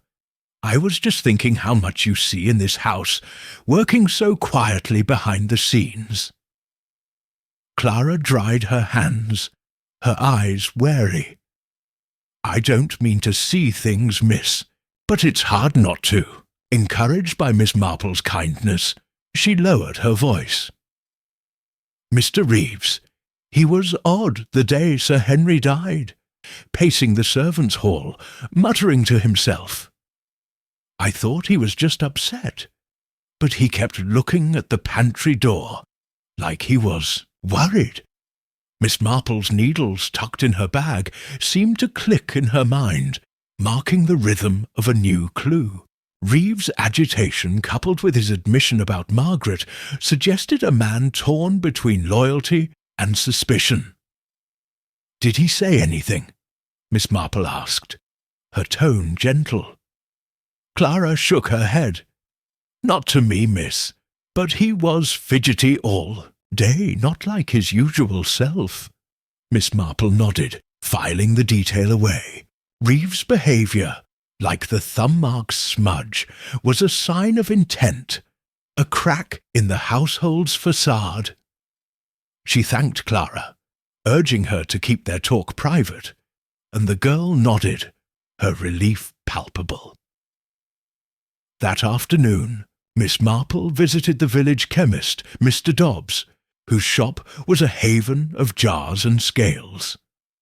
Dobbs, a wiry man with a nervous tic, greeted her warmly. "Back again, Miss Marple? Still poking about that dreadful business at the Hall?" She smiled, her tone disarming. "Just tying up loose ends, Mr. Dobbs. I was wondering about that cyanide purchase you mentioned. Could you check the ledger again? A date, perhaps, or a detail about the buyer?" Dobbs obliged, flipping through the ledger's yellowed pages. "Here it is, 3 weeks before Sir Henry's death, signed for photographic purposes. The signature's a mess, but it was a woman, I recall. Said she was from Greystone Hall, though she was in a hurry, kept her hat low." Miss Marple's eyebrows rose, a subtle gesture that masked her interest. A woman from the Hall? Margaret, perhaps, or someone posing as a resident. She thanked Dobbs, her mind turning over the possibility of disguise, a tactic she'd seen in a St. Mary Mead theft years ago. Returning to Greystone Hall, Miss Marple joined the household for tea. A strained ritual in the drawing-room's fading light. Margaret was brittle, her conversation laced with barbs about Eleanor's unearned inheritance. "The estate needs a firm hand," she said, her eyes on the girl. "Not a child's whims." Eleanor, pale but composed, said little, her gaze fixed on the fire. Reeves served with his usual precision, but Miss Marple noted his hands, steady yet tense, as if braced for a storm. Clara, clearing the cups, moved with the caution of a mouse in a cat's shadow. After tea, Miss Marple lingered, her eyes on the mantel, where a small silver cross bore the inscription, "St. Peter, pray for us." The saint's name, a constant refrain, stirred her thoughts. Sir Henry's faith in Eleanor, his St. Peter, was a cornerstone. But his fear of betrayal, as the vicar had hinted, suggested a crack in that faith. Reeves, with his intimate knowledge of the household, might have seen that crack. Yet his loyalty kept him silent. Miss Marple resolved to draw him out, to find the truth he guarded like a key. As evening fell, she returned to her cottage, her mind a whirl of possibilities. She lit the fire, spreading her knitting across her lap, though her fingers were still, her thoughts racing. Reeves's tale was one of duty and doubt, a man who saw more than he admitted. His account of Margaret's pantry visit, coupled with Clara's observation of his agitation, painted a picture of a butler caught in a web of suspicion. The thumb mark, with its deliberate smudge, was a clue meant to mislead, pointing to Eleanor while shielding the true culprit. Miss Marple considered Margaret, whose resentment and access to the decanter made her a prime suspect. Her inquiry about rat poison, as Clara had revealed, was a damning thread, and her fury at the will's terms suggested a motive rooted in greed. Yet the vial's placement in the shed argued against her. A woman of Margaret's cunning would not leave so obvious a trail. Miss Marple recalled a case in St. Mary Mead, where a forged letter, planted in a rival's desk, had nearly ruined an innocent man. The vial, like the thumb mark, was a prop, but whose hand had set the stage? Philip Warren, too, lingered in her mind. His ambition and access to chemicals made him a suspect, though his devotion to Eleanor seemed genuine. The thumb mark's precision could reflect a doctor's skill, yet Miss Marple sensed his role was secondary, a shadow cast by another's intent. Eleanor, the grieving niece, was the focal point, her routine exploited to deliver the poison, her inheritance the spark that ignited envy. Her gaze fell on a small prayer book on her table, its cover worn from use. The image of St. Peter, with his keys and sorrowful eyes, mirrored the case's heart. Sir Henry's trust in Eleanor had sparked betrayal, and Reeves, with his silent vigilance, held a piece of the truth. The thumb mark's secret was its purpose, a mark of deception, pressed to mislead, yet revealing in its artifice. To find the killer, Miss Marple would need to unravel the butler's tale, stitch by stitch, until the shadows of Greystone Hall gave up their secret. Chapter 8. The Garden Shed. The mist that had cloaked St. Mary Mead for days had lifted, leaving a crisp October morning that sharpened the outlines of Greystone Hall's ancient stone. The village, though outwardly serene, pulsed with the undercurrent of Sir Henry Grayson's unsolved murder, each whispered theory a thread in a tapestry of suspicion. Miss Jane Marple, her black shawl a quiet contrast to the autumn's blaze, walked the gravel path to the manor with a measured step. Her knitting bag, a familiar weight, swung at her side, but her mind was a crucible, distilling the clues of the case. The thumb mark's cunning, Margaret's malice, Eleanor's fragility, Philip's ambition, Reeves's reticence, and Clara's timid revelations. Today, her focus turned to the garden shed, where the cyanide vial had been found. A discovery too convenient to be chance, and one she suspected held the key to the killer's design. The garden at Greystone Hall was a haven of order. Its lawns, clipped, and its rose bushes, Eleanor's pride, a riot of fading crimson. The shed, tucked behind a screen of yews, was a modest structure of weathered wood, its paint peeling like old skin. Miss Marple approached it with care, her umbrella tapping the ground, her eyes scanning for details others might miss. The door, secured by a flimsy padlock, hung slightly ajar, as if inviting scrutiny. She pushed it open, the hinges creaking, and stepped into a dim interior that smelled of earth and turpentine. The shed was a clutter of gardening tools, spades, rakes, a coil of hose, but its chaos felt curated, as if someone had arranged it to conceal rather than reveal. A workbench ran along one wall, strewn with pots and secateurs, and beneath it a tin box, now empty, had held the cyanide vial. Miss Marple knelt, her knees protesting, and examined the box's hiding place, a shadowed nook under a sack of compost. The sack was undisturbed, its folds too neat, and she frowned, sensing the hand of a stage manager rather than a panicked culprit.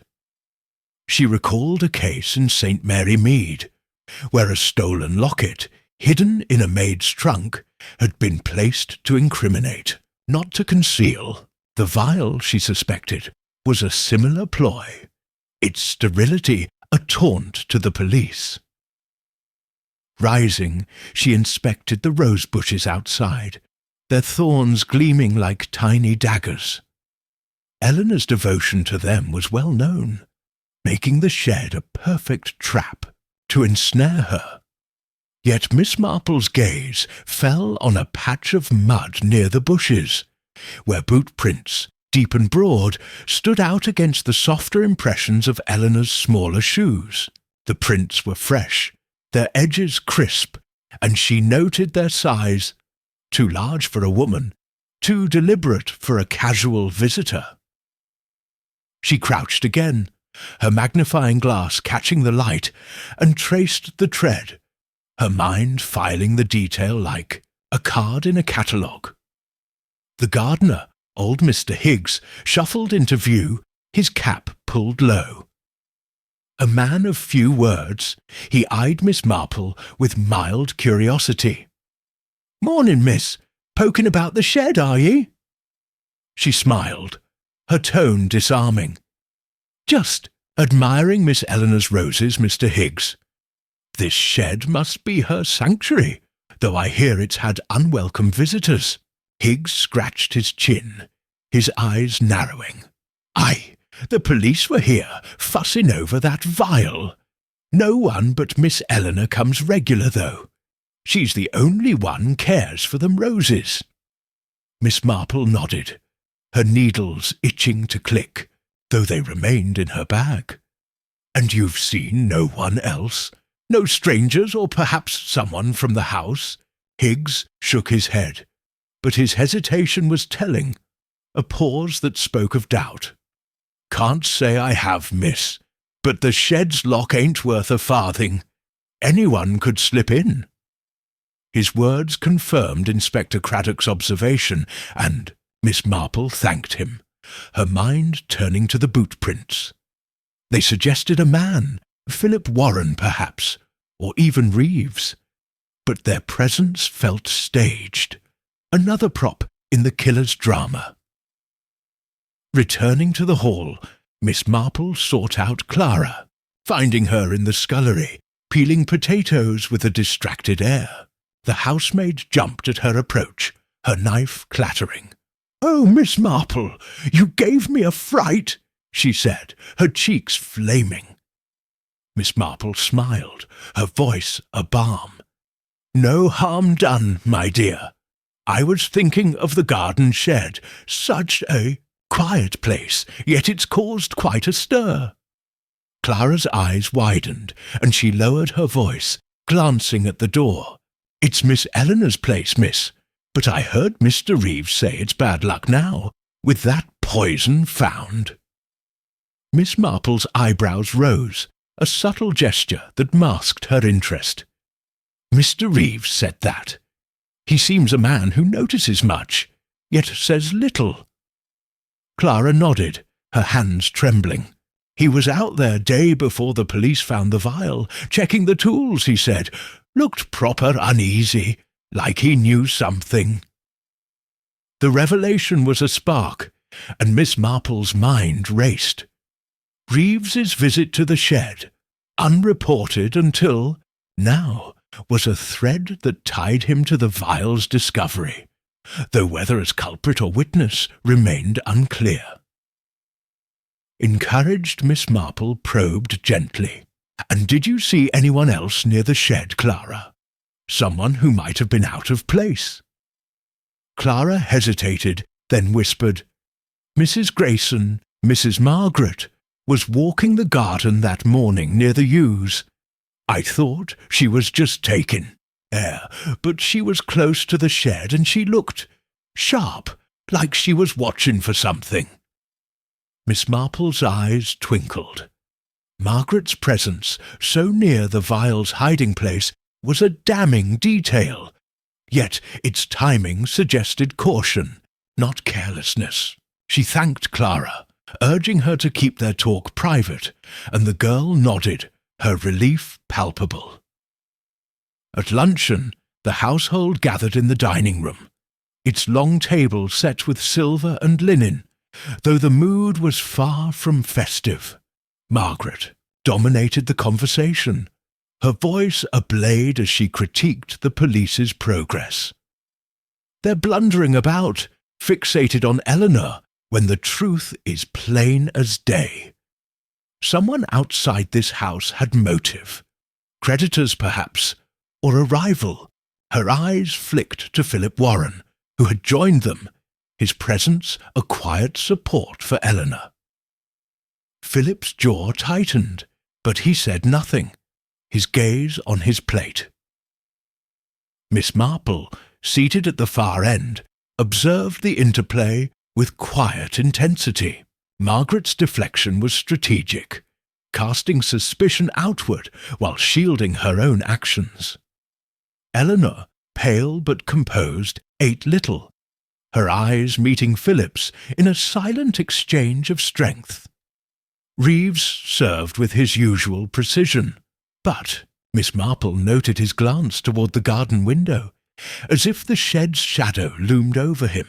Clara, clearing the dishes, moved with the caution of a deer in a hunter's sights, her hands trembling as she passed Margaret's chair. After luncheon, Miss Marple requested a private word with Inspector Craddock, who was at the hall, reviewing statements. They met in the library, its shelves a fortress of knowledge, though no book could unravel the case's heart. Craddock, his notebook open, looked weary but attentive. "You've been busy, Miss Marple," he said, a wry smile tugging at his lips. "What's on your mind?" She described the boot prints, her tone measured. "They're too large for Eleanor, and their clarity suggests they were made recently, perhaps to draw attention. The vial, too, feels placed, its hiding spot too obvious for a killer's haste." Craddock nodded, his interest piqued. "You think it's a plant to frame the girl?" Miss Marple's lips pursed.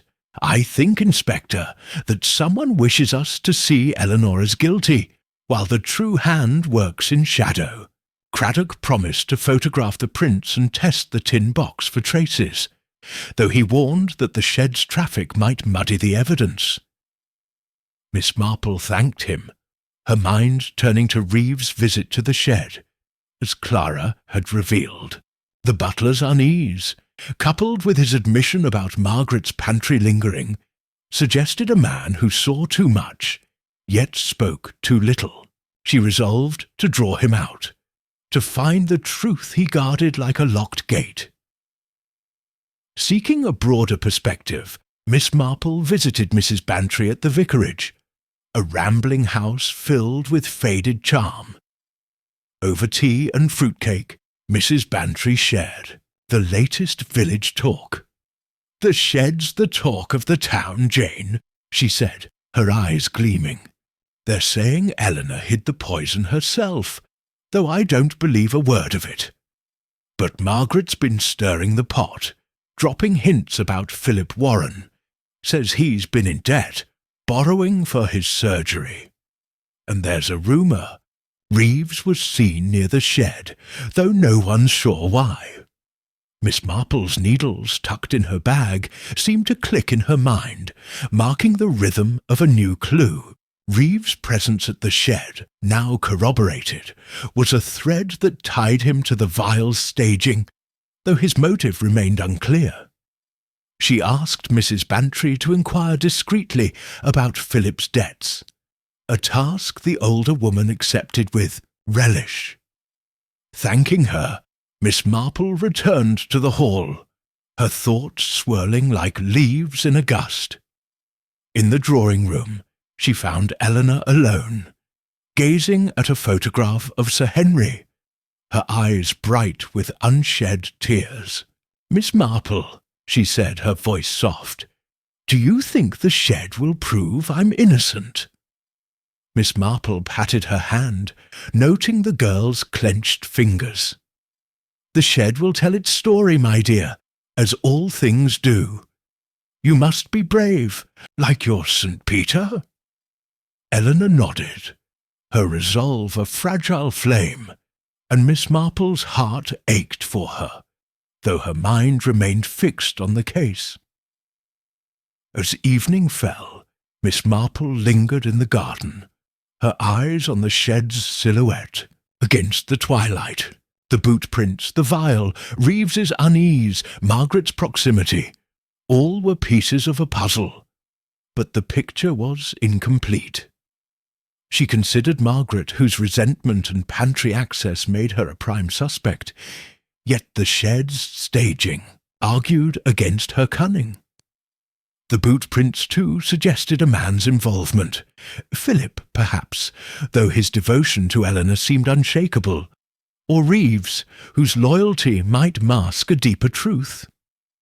Miss Marple recalled a case in St. Mary, Mead, where a stolen ring, hidden in a neighbour's attic, had been placed to deflect suspicion. The vial, like the thumb mark, was a deliberate clue, its placement a taunt to the police.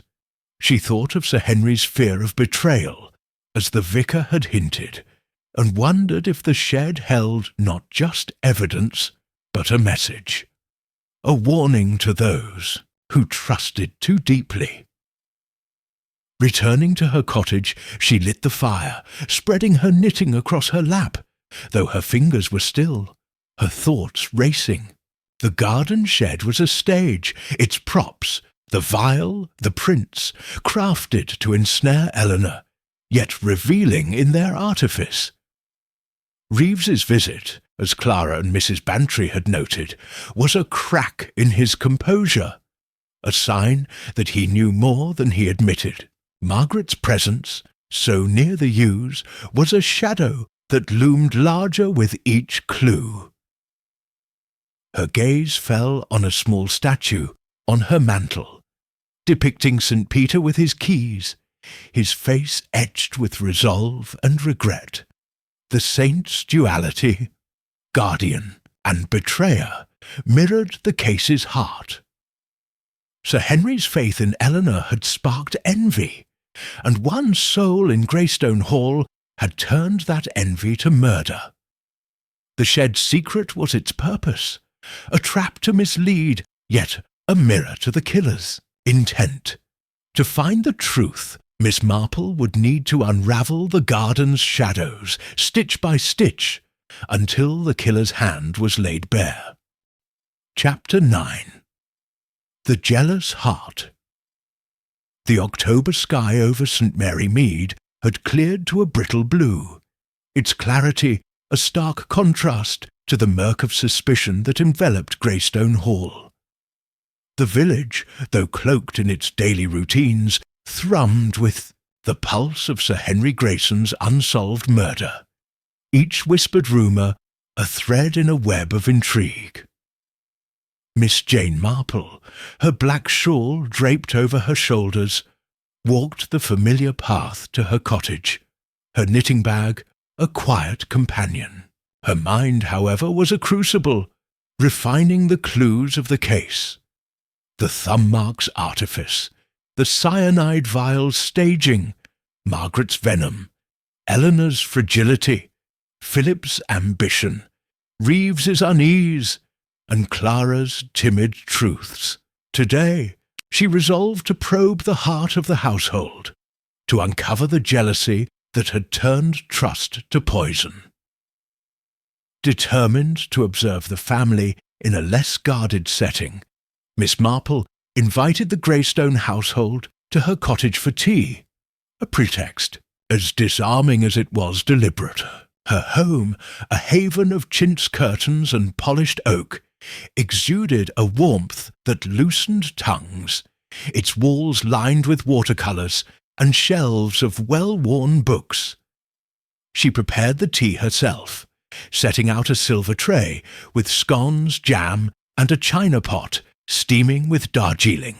The fire crackled in the grate, casting a golden glow that softened the edges of the day's tensions.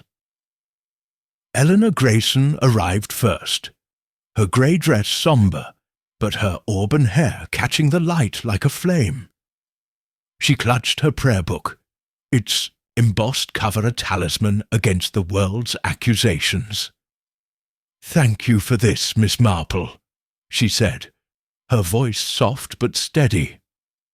"It's a relief to be away from the hall, even for an hour." Miss Marple patted her hand, noting the girl's resilience, a quiet strength beneath her grief. Margaret Grayson followed, her black silk gown rustling with each step, her sharp features set in a mask of disdain. "A quaint little place," she remarked, her tone implying the opposite, as she settled onto a cushioned chair.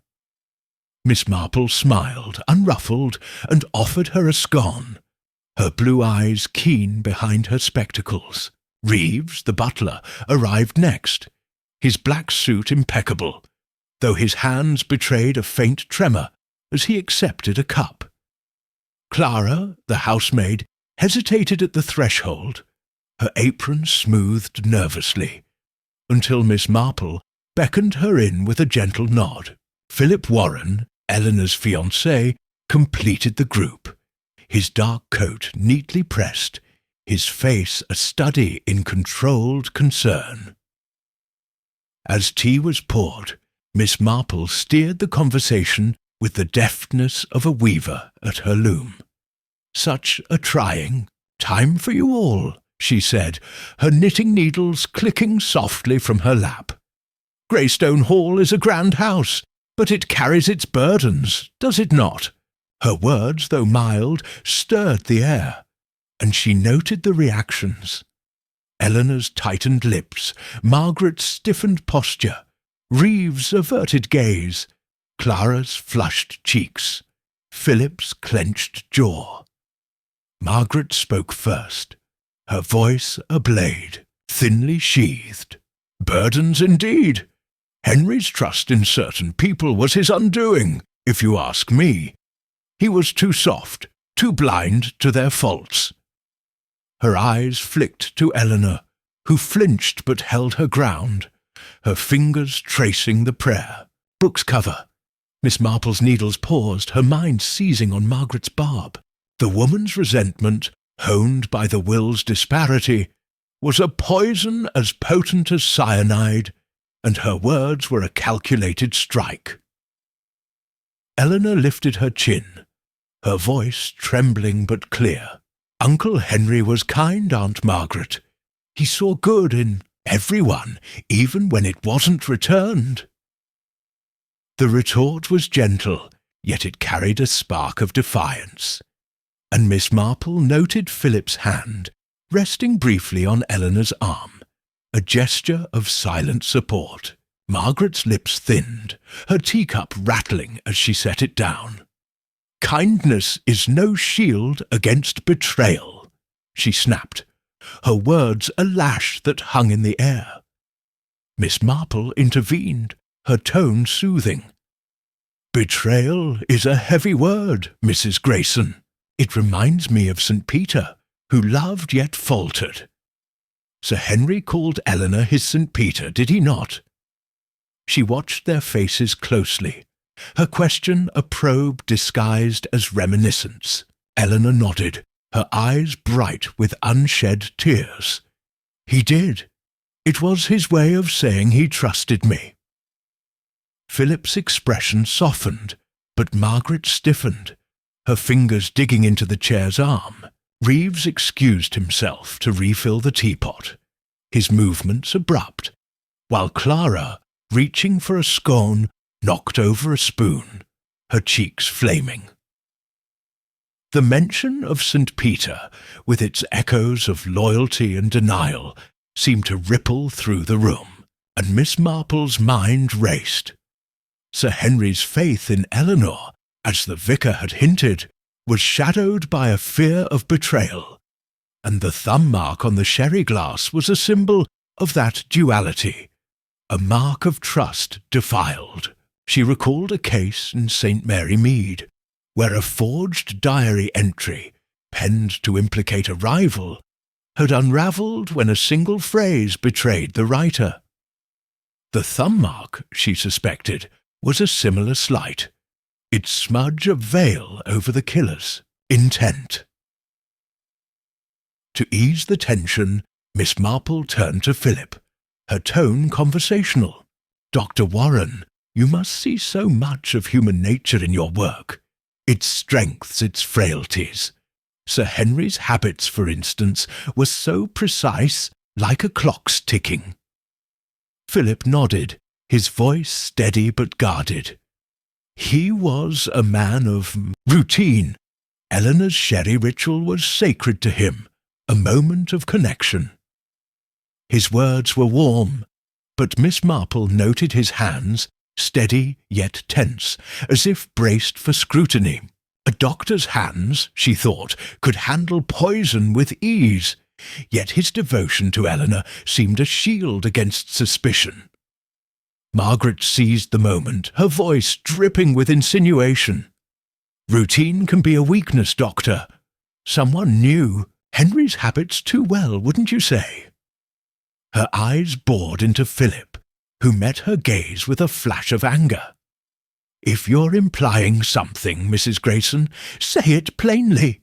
The air crackled, and Miss Marple's needles resumed their rhythm, a counterpoint to the rising storm.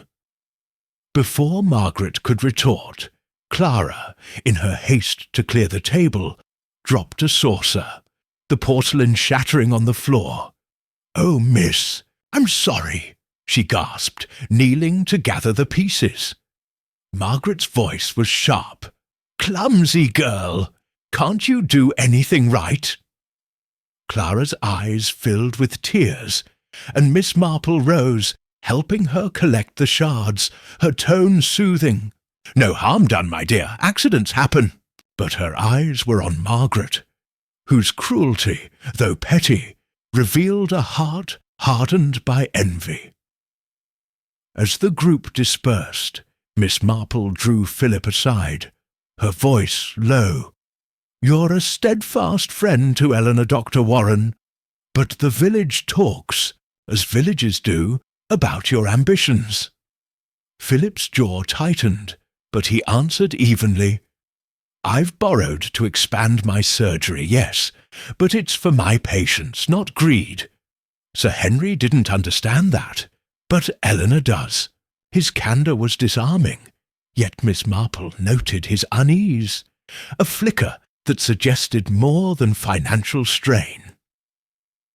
Alone with Philip, she probed gently, her tone disarming. "You must have visited the garden shed at some point, borrowing tools for your own garden." Philip hesitated, then nodded. "Once, a month ago, I took shears for my roses.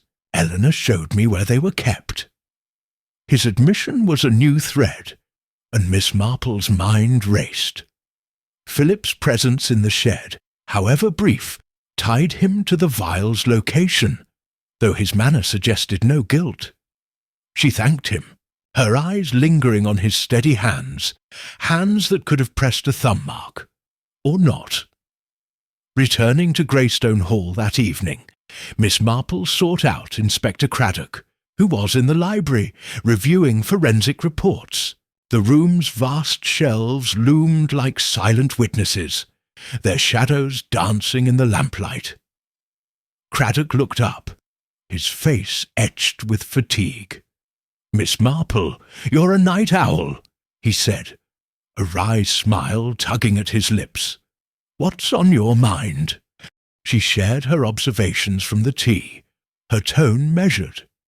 "Jealousy is a fire, Inspector, and it burns hot in this house." Mrs. Grayson's words cut deep, but they also deflect.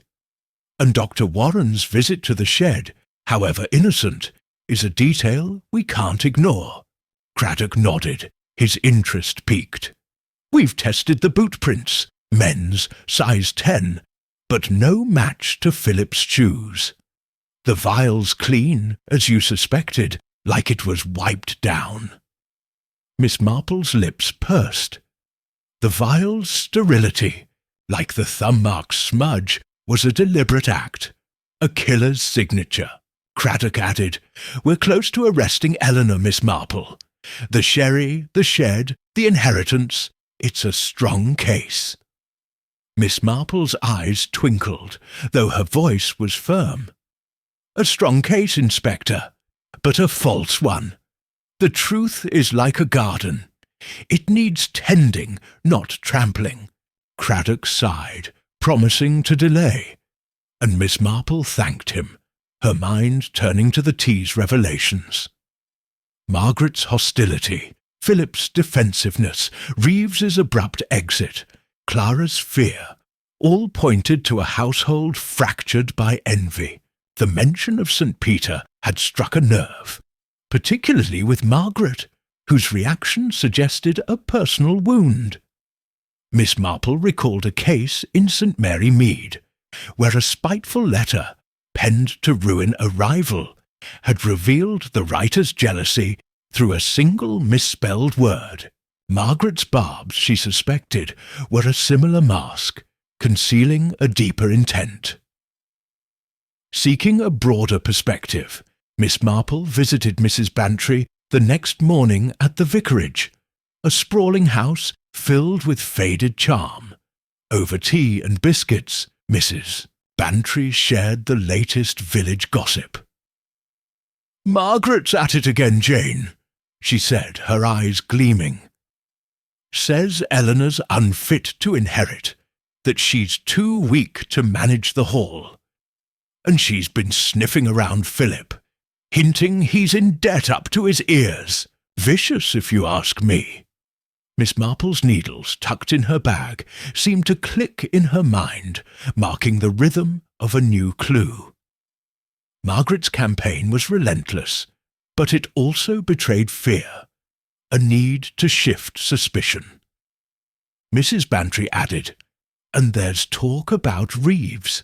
The grocer's boy saw him near the shed day before the vial was found, looking like he'd seen a ghost." The confirmation of Reeves's presence, as Clara had hinted, was a thread that tightened the web, though his role remained unclear. Miss Marple thanked Mrs. Bantry, resolving to confront Reeves again, to probe the unease that shadowed him. She considered Philip, whose shed visit and financial strain made him a suspect. Yet his love for Eleanor seemed a shield against guilt. The boot prints, unmatched to his shoes, suggested another hand. Reeves, perhaps, or a stranger hired to plant the vial. She recalled a case in St. Mary Mead, where a hired hand, paid to hide stolen silver, had left a trail of mud that led to the true thief. The prints, like the thumb mark, were a clue meant to mislead, yet revealing in their artifice. Returning to her cottage, Miss Marple lit the fire, spreading her knitting across her lap, though her fingers were still, her thoughts racing.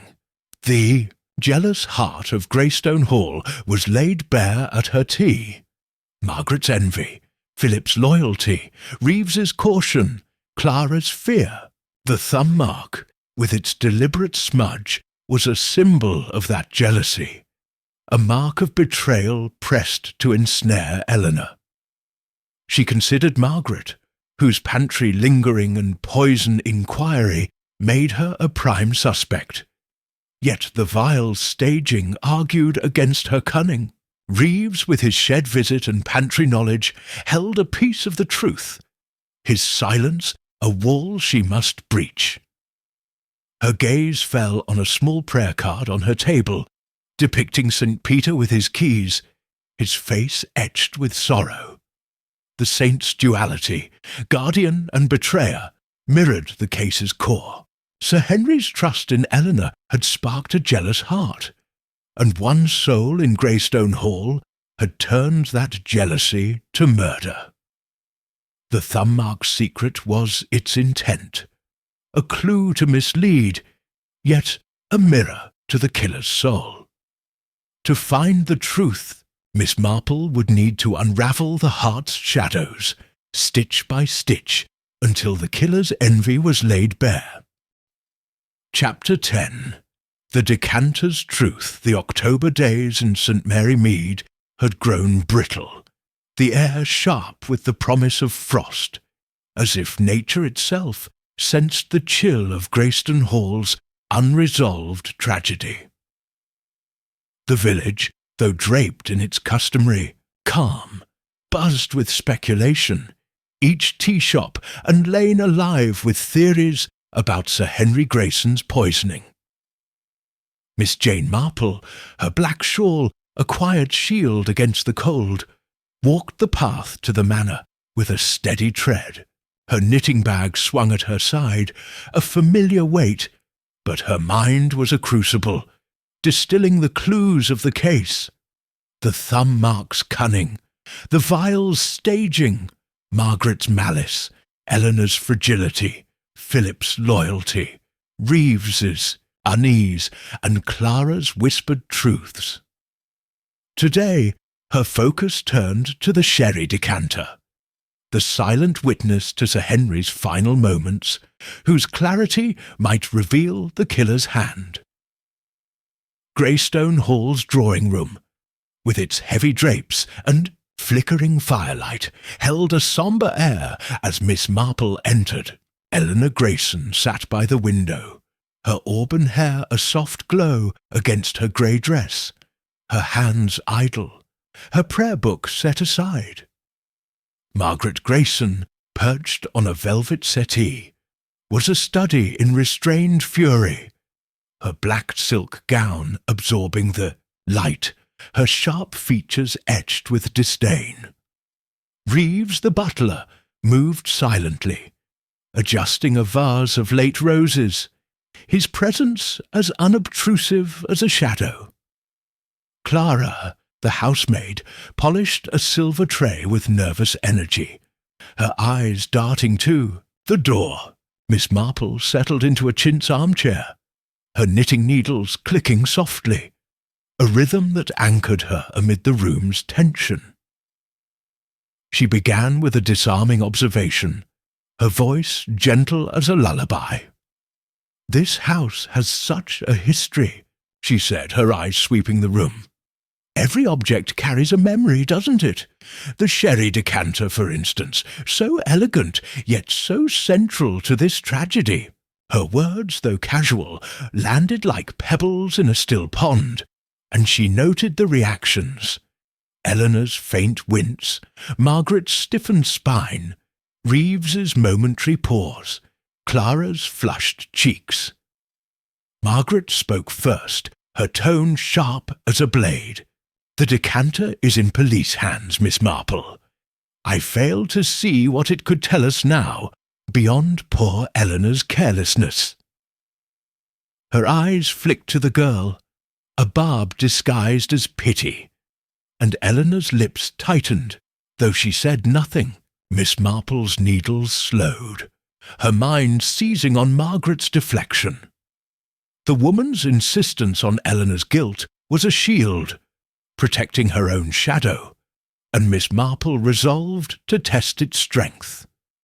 Determined to examine the decanter, herself Miss Marple requested a meeting with Inspector Craddock, who was at the village police station, a red-brick building that hummed with quiet efficiency. Craddock, though pressed for time, valued Miss Marple's insight, and he retrieved the decanter from evidence, its crystal facets catching the station's harsh light.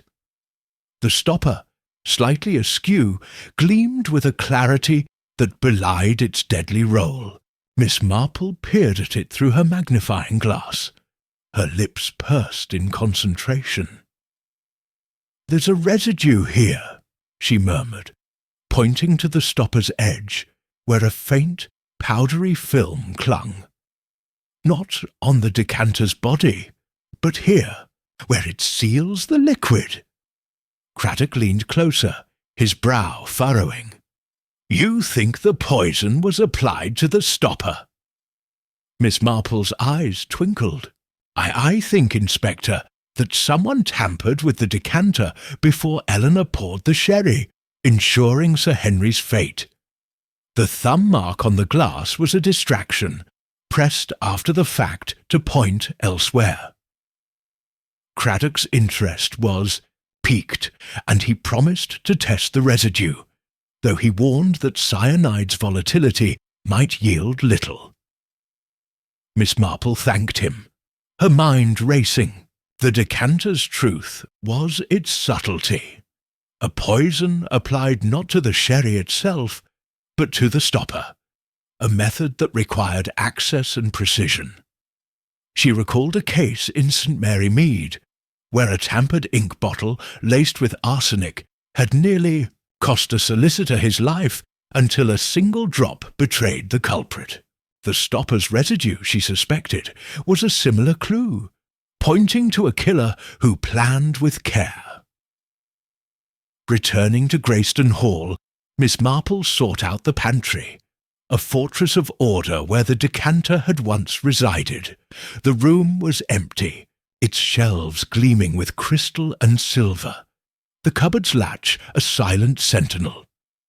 She examined it closely, noting its simplicity, easily opened by any hand, yet locked each night by Reeves.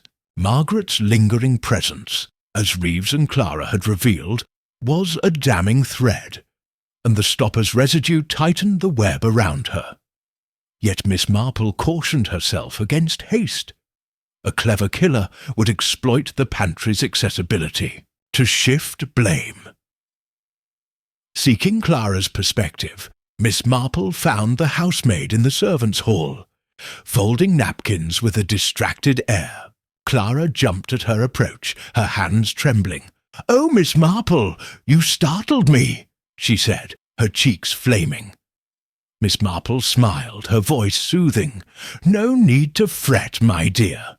I was thinking of the pantry, such a busy place, with the decanter at its heart." Clara's eyes widened, and she lowered her voice, glancing at the door. "It's where Miss Eleanor poured the sherry, miss, but Mrs. Grayson was there that morning, fussing over the china. She was by the cupboard, and she looked sharp, like she was planning something." Miss Marple's needles, tucked in her bag, seemed to click in her mind, marking the rhythm of a new clue. Margaret's presence, so close to the decanter, was a thread that led to suspicion, yet its blatancy suggested a trap. "Did you see her touch the decanter?" Miss Marple asked, her tone gentle. Clara shook her head. "No, miss, but she was there longer than usual, and Mr. Reeves looked worried when he saw her." The mention of Reeves' unease was a spark, and Miss Marple filed it away, a detail that tied the butler to the pantry's shadow. Encouraged, Miss Marple probed further. "And Mr. Reeves, did he say anything about the decanter that day?" Clara hesitated, then whispered, "He checked the cupboard after Mrs. Grayson left, like he was making sure everything was right. He didn't say nothing, but he was fidgety, not like his usual self." Miss Marple's eyes twinkled. Reeves' vigilance, coupled with his shed visit, suggested a man who saw too much, yet spoke too little. His loyalty, a wall she must breach. That afternoon, Miss Marple visited Mrs. Bantry. At the vicarage, a rambling house filled with faded charm. Over tea and shortbread, Mrs. Bantry shared the latest village gossip.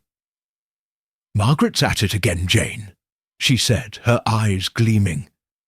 "Says the police are blind, that Eleanor's guilt is as clear as glass. But there's talk about the decanter. Old Mrs. Price swears she saw Margaret at the chemist's, asking about cleaning fluids, though she didn't buy anything." Miss Marple's eyebrows rose, a subtle gesture that masked her interest.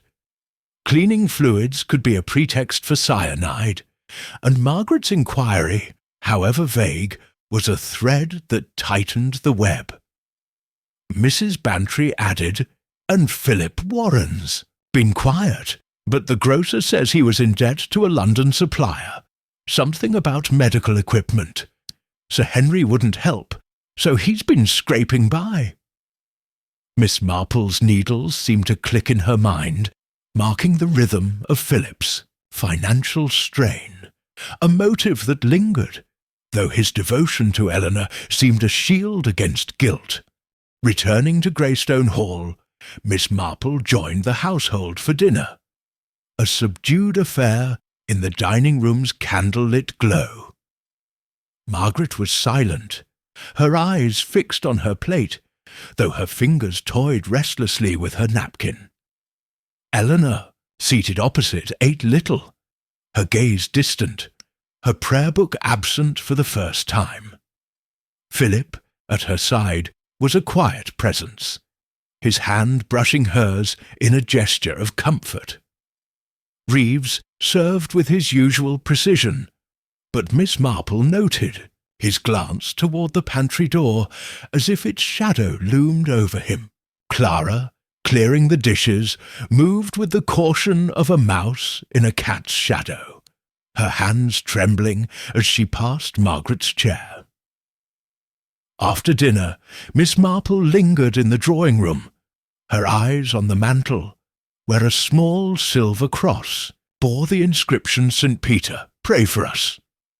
The saint's name, a constant refrain, stirred her thoughts.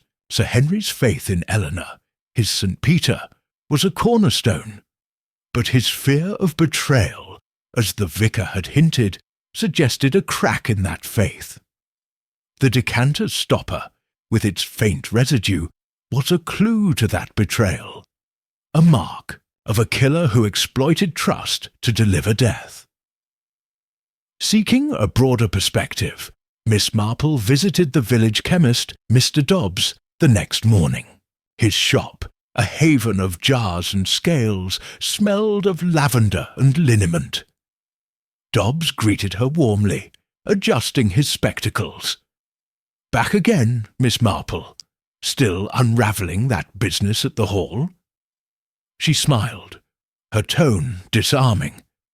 "Just tying up loose ends, Mr. Dobbs. I was wondering about Mrs. Grayson's visit. Mrs. Price mentioned cleaning fluids." Dobbs nodded, flipping through his ledger.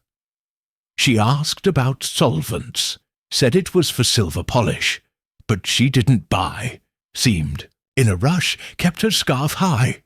Miss Marple's mind raced.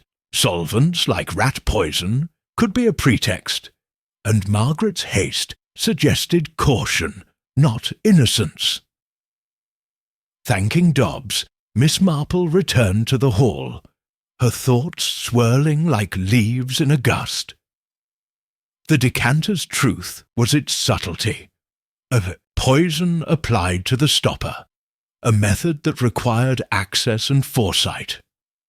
Margaret's pantry lingering, as Clara and Reeves had revealed, was a damning thread, and her chemist inquiries, however vague, tightened the web. Yet the thumb mark's artifice argued against her. A woman of Margaret's cunning would not leave so obvious a trail.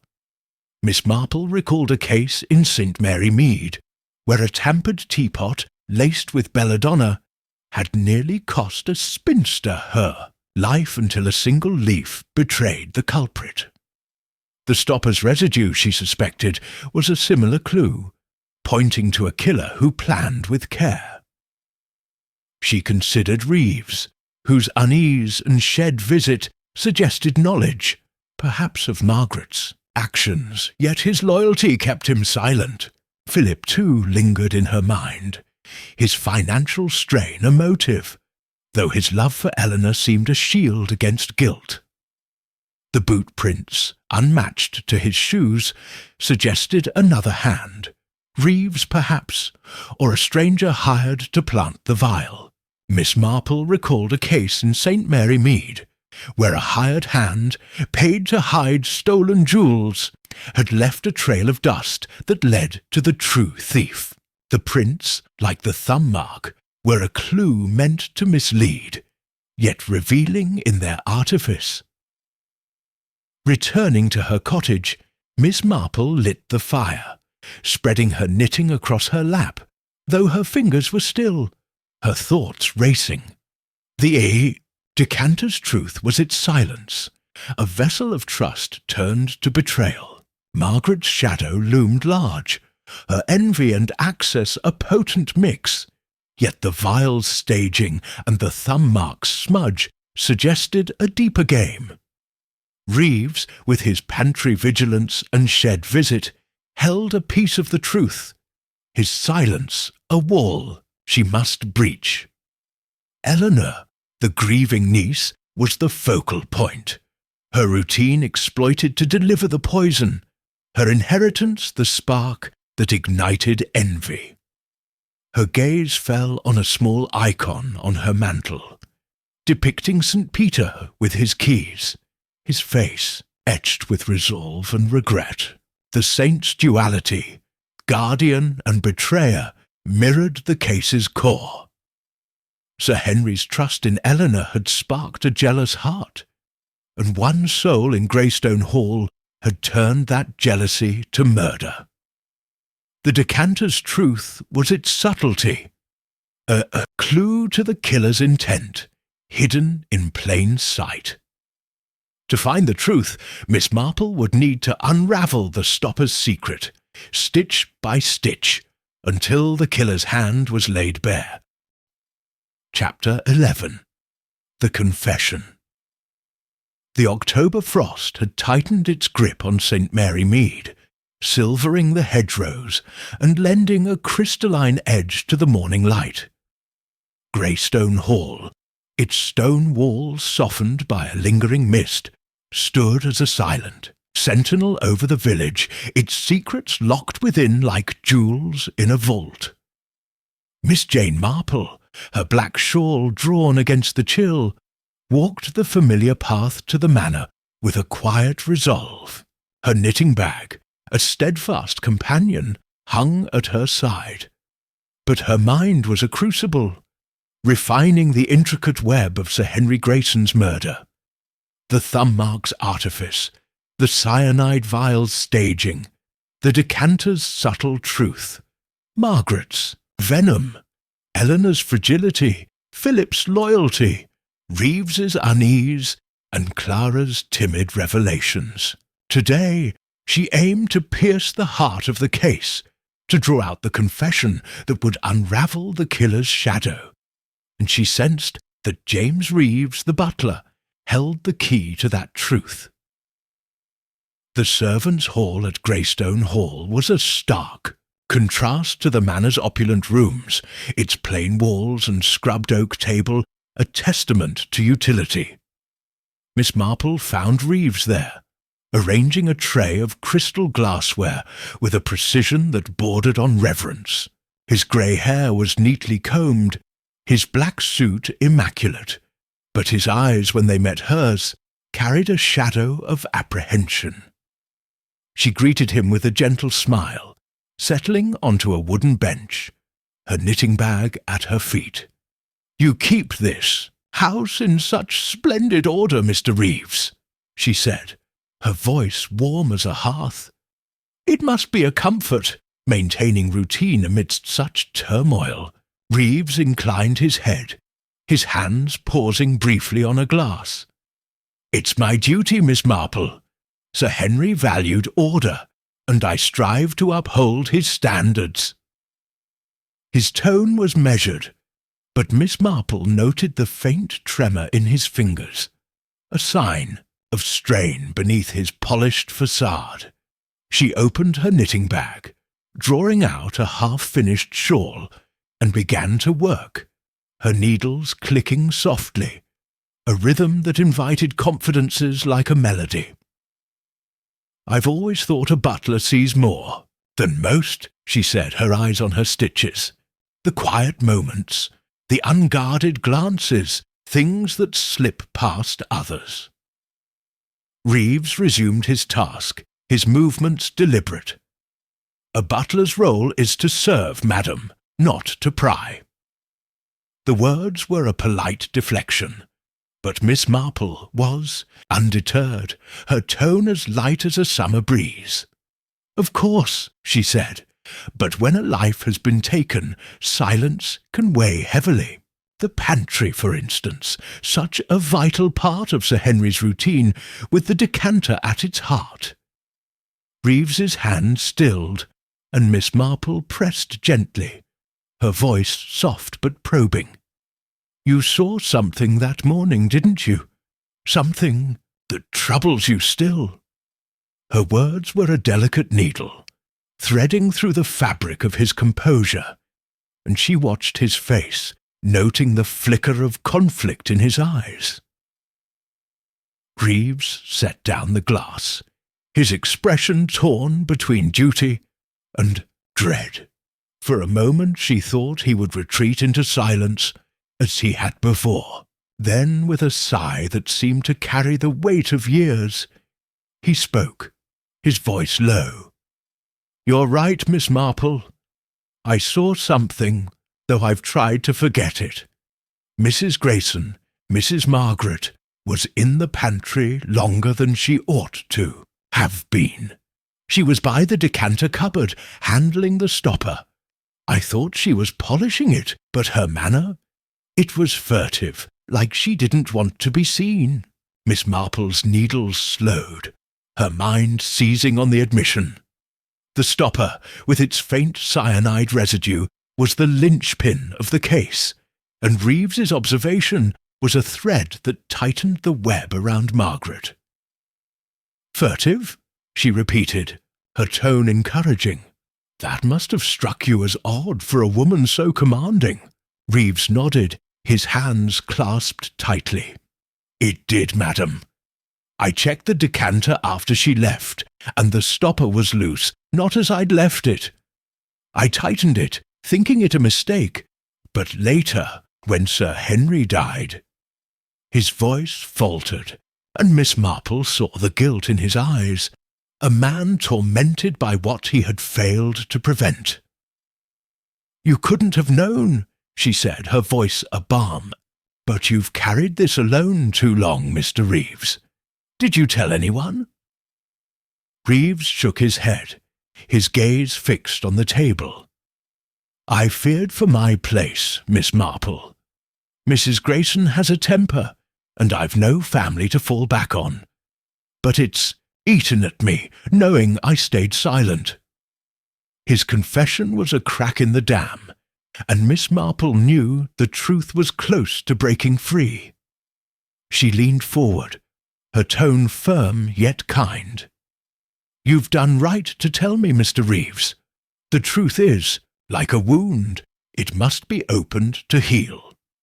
Will you speak to Inspector Craddock? I'll be there to ensure you're heard fairly." Reeves hesitated, his loyalty warring with his conscience, then nodded, his shoulders sagging with relief. "I will, madam, for Sir Henry's sake." Miss Marple patted his arm, her eyes twinkling with quiet triumph. The butler's tale, once guarded, was now a beacon, illuminating the path to justice.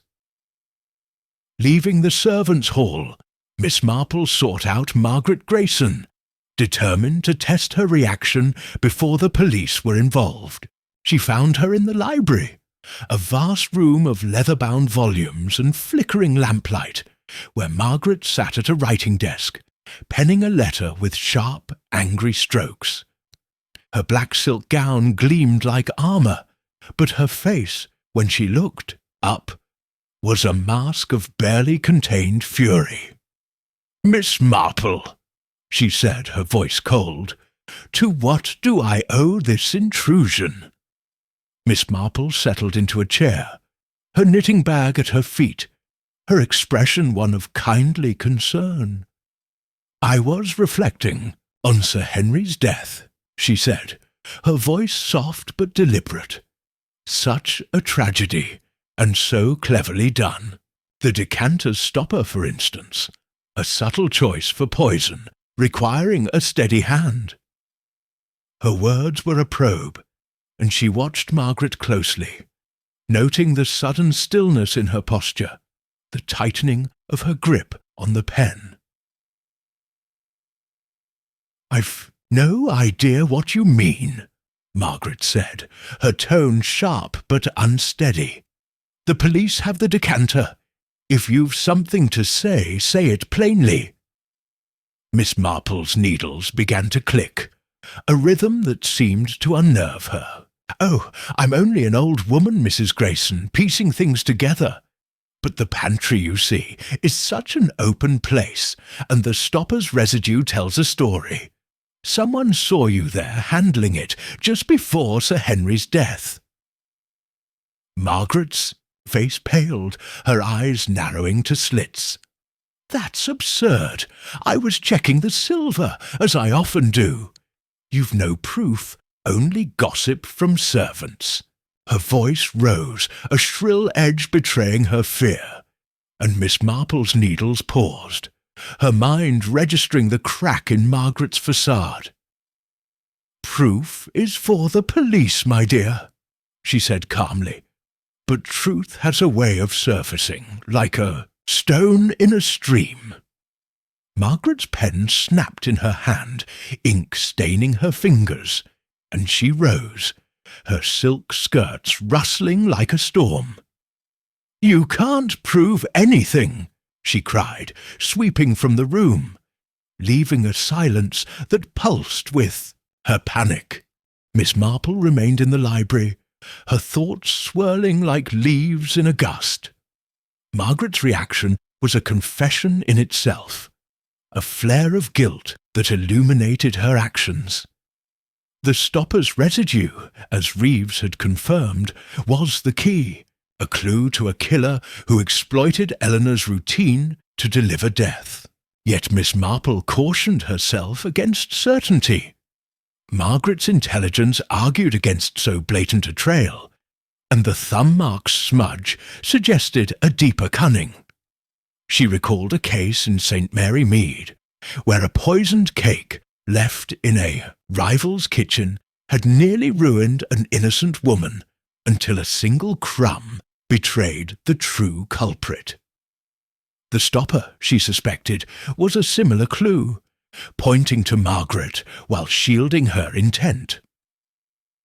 Seeking to confirm Reeves's resolve, Miss Marple returned to the servants' hall, where he was now polishing a silver teapot, his hands steadier, as if unburdened. "Mr. Reeves," she said, her tone gentle, "you've taken a brave step. Inspector Craddock will need your statement soon. Are you ready?" Reeves nodded, his expression resolute. "I am, Miss Marple. Sir Henry deserved better than silence. I'll tell what I saw, though it pains me to speak against the household." Miss Marple smiled, her eyes twinkling. "You're honouring Sir Henry, Mr. Reeves. That's no small thing." That afternoon, Miss Marple visited Mrs. Bantry at the vicarage, a sprawling house filled with faded charm. Over tea and fruitcake, Mrs. Bantry shared the latest village gossip. "Margaret's been a terror, Jane," she said, her eyes gleaming. "Snapping at everyone, saying the police are fools to suspect Eleanor. But the butcher's boy heard her at the post office, muttering about ungrateful heirs. And Reeves, old Mrs. Price, saw him looking grim, like he was carrying a secret. Miss Marple's needles tucked in her bag seemed to click in her mind, marking the rhythm of Reeves's burden, now lifted by his confession. Mrs. Bantry added, "And Philip Warren's been quiet, but the chemist says he was asking about cyanide months ago for a patient's research. Nothing came of it, but it's odd, don't you think?" Miss Marple's eyebrows rose, a subtle gesture that masked her interest. Philip's inquiry, however distant, was a thread that lingered, though his devotion to Eleanor seemed a shield against guilt. She thanked Mrs. Bantry, resolving to focus on Margaret, whose pantry actions and chemist visits wove a damning pattern. Returning to Greystone Hall, Miss Marple joined the household for tea, a strained ritual in the drawing-room's fading light. Margaret was brittle, her conversation laced with barbs about Eleanor's naivety in managing the estate. "The hall needs a firm hand," she said, her eyes on the girl. "Not a child's dreams." Eleanor, pale but composed, said little, her gaze fixed on Philip, who sat beside her, his presence a quiet anchor. Reeves served with his usual precision, but Miss Marple noted his glance toward Margaret, a flicker of resolve that confirmed his intent to speak. Clara, clearing the cups, moved with the caution of a deer in a hunter's shadow, her hands trembling as she passed Margaret's chair. After tea, Miss Marple lingered, her eyes on the mantel where a small silver cross bore the inscription, "St. Peter, pray for us." The saint's name, a constant refrain, stirred her thoughts. Sir Henry's faith in Eleanor, his St. Peter, was a cornerstone. But his fear of betrayal, as the vicar had hinted, suggested a crack in that faith. Reeves's confession, tying Margaret to the stopper, was a beacon, illuminating the killer's method, yet the thumb-mark smudge remained a puzzle, a clue to a mind that thrived on deception. Seeking a final perspective, Miss Marple visited the village chemist, Mr. Dobbs, the next morning. His shop, a haven of jars and scales, smelled of lavender and liniment. Dobbs greeted her warmly, adjusting his spectacles. "Back again, Miss Marple, still unravelling that dreadful business?" She smiled, her tone disarming. "Just tying up loose ends, Mr. Dobbs. I was wondering about Mrs. Grayson's inquiries, solvents perhaps, or anything unusual." Dobbs nodded, flipping through his ledger. "She asked about silver polish, said it was for the household, but she didn't buy, looked nervous, kept her scarf high." Miss Marple's mind raced. Silver polish, like rat poison, could be a pretext, and Margaret's unease suggested guilt, not innocence. Thanking Dobbs, Miss Marple returned to her cottage, her thoughts swirling like leaves in a gust. The confession from Reeves was a turning point, a crack in the case's facade that revealed Margaret's hand. The stopper's residue, as he had described, was the key, a clue to a killer who tampered with the decanter to ensure Sir Henry's death. Yet the thumb-mark's artifice, pressed to implicate Eleanor, suggested a deeper cunning, a mind that thrived on misdirection.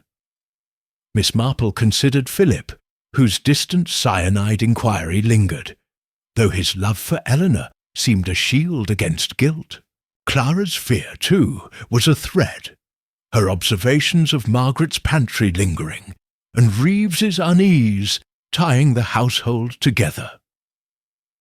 Her gaze fell on a small prayer card on her table, depicting St. Peter with his keys, his face etched with sorrow. The saint's duality, guardian and betrayer, mirrored the case's core. Sir Henry's trust in Eleanor had sparked a jealous heart, and Margaret, with her envy and access, had turned that jealousy to murder. The confession was a beacon, but the thumb mark smudge was a final riddle, a mark of deception that pointed to the killer's soul. To find the truth, Miss Marple would need to guide Reeves to Craddock, unravelling the shadows of Greystone Hall until Margaret's guilt was laid bare. Chapter 12.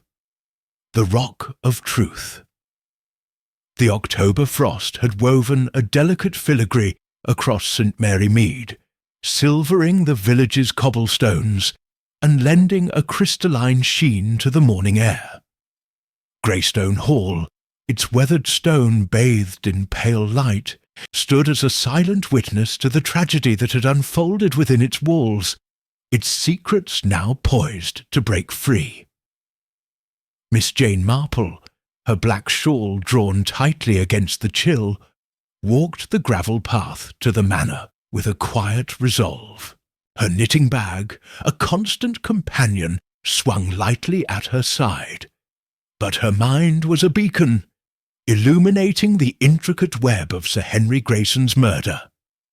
The thumb mark's cunning, the cyanide vial's staging, the decanter's subtle truth, Margaret's malice, Eleanor's fragility, Philip's loyalty, Reeves' confession, and Clara's timid revelations. Today, the truth would be laid bare, and Miss Marple, with her unassuming wisdom, would guide its revelation, ensuring justice stood firm as a rock. Inspector Craddock had summoned the household to the drawing-room, a grand space of heavy velvet, drapes and flickering firelight, its air thick with anticipation. Eleanor Grayson sat near the hearth, her auburn hair catching the glow, her grey dress accentuating her delicate resolve. Philip Warren, her fiancé, stood beside her, his dark coat neatly pressed, his steady presence a quiet anchor. Margaret Grayson perched on a brocade sofa, her black silk gown gleaming like armour, though her sharp features betrayed a flicker of unease. James Reeves, the butler, stood by the door, his posture impeccable, yet his hands, clasped behind him, trembled faintly. Clara, the housemaid, hovered near a side table, her apron twisted in nervous fingers, her eyes darting between faces. Miss Marple settled into a chintz armchair, a half-finished shawl draped across her lap, her knitting needle silent but present, a symbol of the threads she had woven together. Craddock, his notebook tucked away, stood at the room's centre, his manner brisk yet solemn. "We've gathered you here," he began, his voice cutting through the hush, "to resolve the murder of Sir Henry Grayson. New evidence has emerged, and it's time for the truth to be revealed." His eyes swept the room, lingering on Margaret, whose lips thinned, and on Reeves, whose gaze dropped to the floor. Miss Marple, her blue eyes keen behind her spectacles, watched the interplay, noting the currents of fear and defiance that swirled like smoke. She rose, her voice soft but commanding, a gentle tide that carried weight. "Inspector Craddock has kindly allowed me to explain," she said, her hands resting lightly on her shawl. "This case has been a tapestry of deception, woven with care to mislead. But truth, like a rock, endures, and today we stand upon it." Her words, though mild, held the room captive, and she began, her tone as measured as a heartbeat. "Sir Henry Grayson was poisoned with cyanide, delivered through his nightly sherry, a ritual entrusted to his niece, Eleanor." She glanced at Eleanor, whose eyes glistened but held firm. The sherry glass bore a smudged thumb mark, a clue that seemed to point to guilt. Yet its artifice revealed its purpose. It was not a mark of haste, but of intent, pressed deliberately to cast suspicion on Eleanor, who poured the sherry each evening. Margaret stirred, her voice sharp as a blade. "This is preposterous, Miss Marple. The police have their evidence. The glass, the vial in the shed. Why subject us to this farce?" Craddock raised a hand, silencing her, and Miss Marple continued, unruffled. The vial in the shed was another deception, placed to ensnare Eleanor, its sterile surface a sign of a killer's caution. But the true key lies in the decanter's stopper, where a faint residue of cyanide was found, not in the sherry itself, but where it sealed the liquid. She paused, letting the revelation settle, and noted Margaret's pallor, a crack in her polished veneer. The poison was applied before Eleanor poured the sherry, a method requiring access to the pantry and indeed knowledge of Sir Henry's habits. Someone in this house exploited Eleanor's role, knowing suspicion would fall on her, and the thumb mark was their flourish, a cruel twist to seal her fate. Eleanor's hand found Philip's, her voice trembling but clear. "I never touched the stopper, Miss Marple. I poured from the decanter, as always." Miss Marple nodded, her eyes warm with reassurance. "I know, my dear. You were the rock Sir Henry trusted, his St. Peter. But another hand turned that trust to betrayal." She turned to Reeves, her tone gentle but firm. "Mr. Reeves, you've served this house with unwavering loyalty. But you saw something that day, didn't you? Something you could no longer keep silent." Reeves stepped forward, his face etched with resolve, though his voice quavered. "I did, Miss Marple. That morning I saw Mrs. Grayson, Mrs. Margaret, in the pantry, handling the decanter's stopper. Her manner was secretive, not like her usual inspections. I checked the stopper afterward, and it was loose, not as I'd left it. I thought it a mistake, but when Sir Henry died—" His voice broke, and he looked at Craddock, his confession a weight lifted. Margaret leapt to her feet, her face a mask of fury. "This is slander! A servant's word against mine? I was checking the china, as I often do. You've no proof." Her voice was shrill, but Miss Marple's eyes twinkled, her voice calm as a still pond. "Proof, Mrs. Grayson, lies in the details. The stopper's residue, confirmed by forensic tests, matches the cyanide that killed Sir Henry. Your presence in the pantry, witnessed by Reeves and corroborated by Clara, places you at the heart of the crime." Clara, trembling, nodded when Craddock glanced at her, her voice barely audible. "It's true, sir. I saw Mrs. Grayson by the cupboard, looking sharp, like she was hiding something." Margaret's cheeks flushed, but Miss Marple pressed on, her tone relentless yet kind. "You knew Sir Henry's routines intimately, Mrs. Grayson, and you resented his trust in Eleanor, his St. Peter. The will, which granted her the estate while leaving you a modest annuity, was a wound to your pride. You sought to reclaim what you felt was yours, and cyanide was your weapon." Miss Marple gestured to the mantel, where a silver cross bore the inscription, "St. Peter, pray for us." Sir Henry called Eleanor his rock, but St. Peter was also a figure of betrayal, denying his master in fear. You, Mrs. Grayson, betrayed Sir Henry's trust, pressing your own thumb mark onto the glass to implicate Eleanor, a cruel echo of his affection for her. But the smudge betrayed you. its artifice too deliberate, a sign of a mind that thrived on deception. Margaret's composure shattered, her voice a sob. I deserved more! After years of serving Henry, living on his scraps, he cast me aside for her, a child who knew nothing. I couldn't bear it, seeing her take everything. Her confession poured forth like a torrent, her hands clutching her skirts. I bought the cyanide for vermin, slipped it onto the stopper, knowing Eleanor would pour the sherry. The thumb mark was to ensure her ruin, to strip her of the hall. Craddock stepped forward, his voice firm.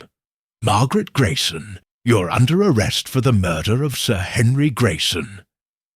He signalled to a constable, who gently took her arm, though Margaret's defiance had crumbled, her face a mask of despair. Eleanor, tears streaming, clung to Philip, her relief palpable. Reeves, his shoulders sagging, looked to Miss Marple, his gratitude unspoken but clear. Clara, wiping her eyes, stood straighter, as if unburdened by the truth's light. As Margaret was led away, Miss Marple remained, her gaze on Eleanor. "You're free, my dear," she said, her voice a balm. "Your uncle's trust was not misplaced." Eleanor nodded, her voice choked. "Thank you, Miss Marple. I don't know how to repay you." Philip, his arm around her, added, "We both owe you everything." Miss Marple smiled, patting her hand. "The truth is payment enough, my dears. Now you must rebuild as St. Peter did." Craddock approached, his expression a mix of admiration and relief. "You've done it again, Miss Marple. I'd have arrested Eleanor without your insight." She waved a hand, her eyes twinkling. "You'd have found the truth, Inspector, in time. I only nudged it along." But her mind lingered on the case, its threads now neatly tied, yet resonant with human frailty. The drawing-room emptied, and Miss Marple lingered, her eyes on the silver cross. St. Peter, the rock and the betrayer, was a mirror to the case's heart. Sir Henry's faith in Eleanor had sparked Margaret's envy, a poison that festered until it killed. The thumb mark, with its deliberate smudge, was Margaret's signature, a mark of betrayal meant to destroy, yet revealing in its artifice. Miss Marple recalled a case in St. Mary Mead, where a forged will, crafted to disinherit a nephew, had unravelled when a single phrase betrayed the forger. The thumb mark, she knew, was a similar clue, its smudge a confession of intent. As she left the hall, Miss Marple paused in the garden, where Eleanor's roses, though fading, held a stubborn beauty. The shed, its door now locked, was a silent reminder of the vial's deception, a trap that had failed to ensnare the innocent. She thought of Reeves, whose confession had been the key, his loyalty tested but unbroken. Clara's timid truths, too, had played their part, her fear giving way to courage. Philip, cleared of suspicion, would stand by Eleanor, their love a light in the hall's shadow. Returning to her cottage, Miss Marple lit the fire, spreading her knitting across her lap, though her fingers were still, her thoughts reflective. The rock of truth had been her guide, a foundation built on observation and patience. Margaret's jealousy, fueled by the will's disparity, had driven her to murder, her cunning undone by the very clues she crafted.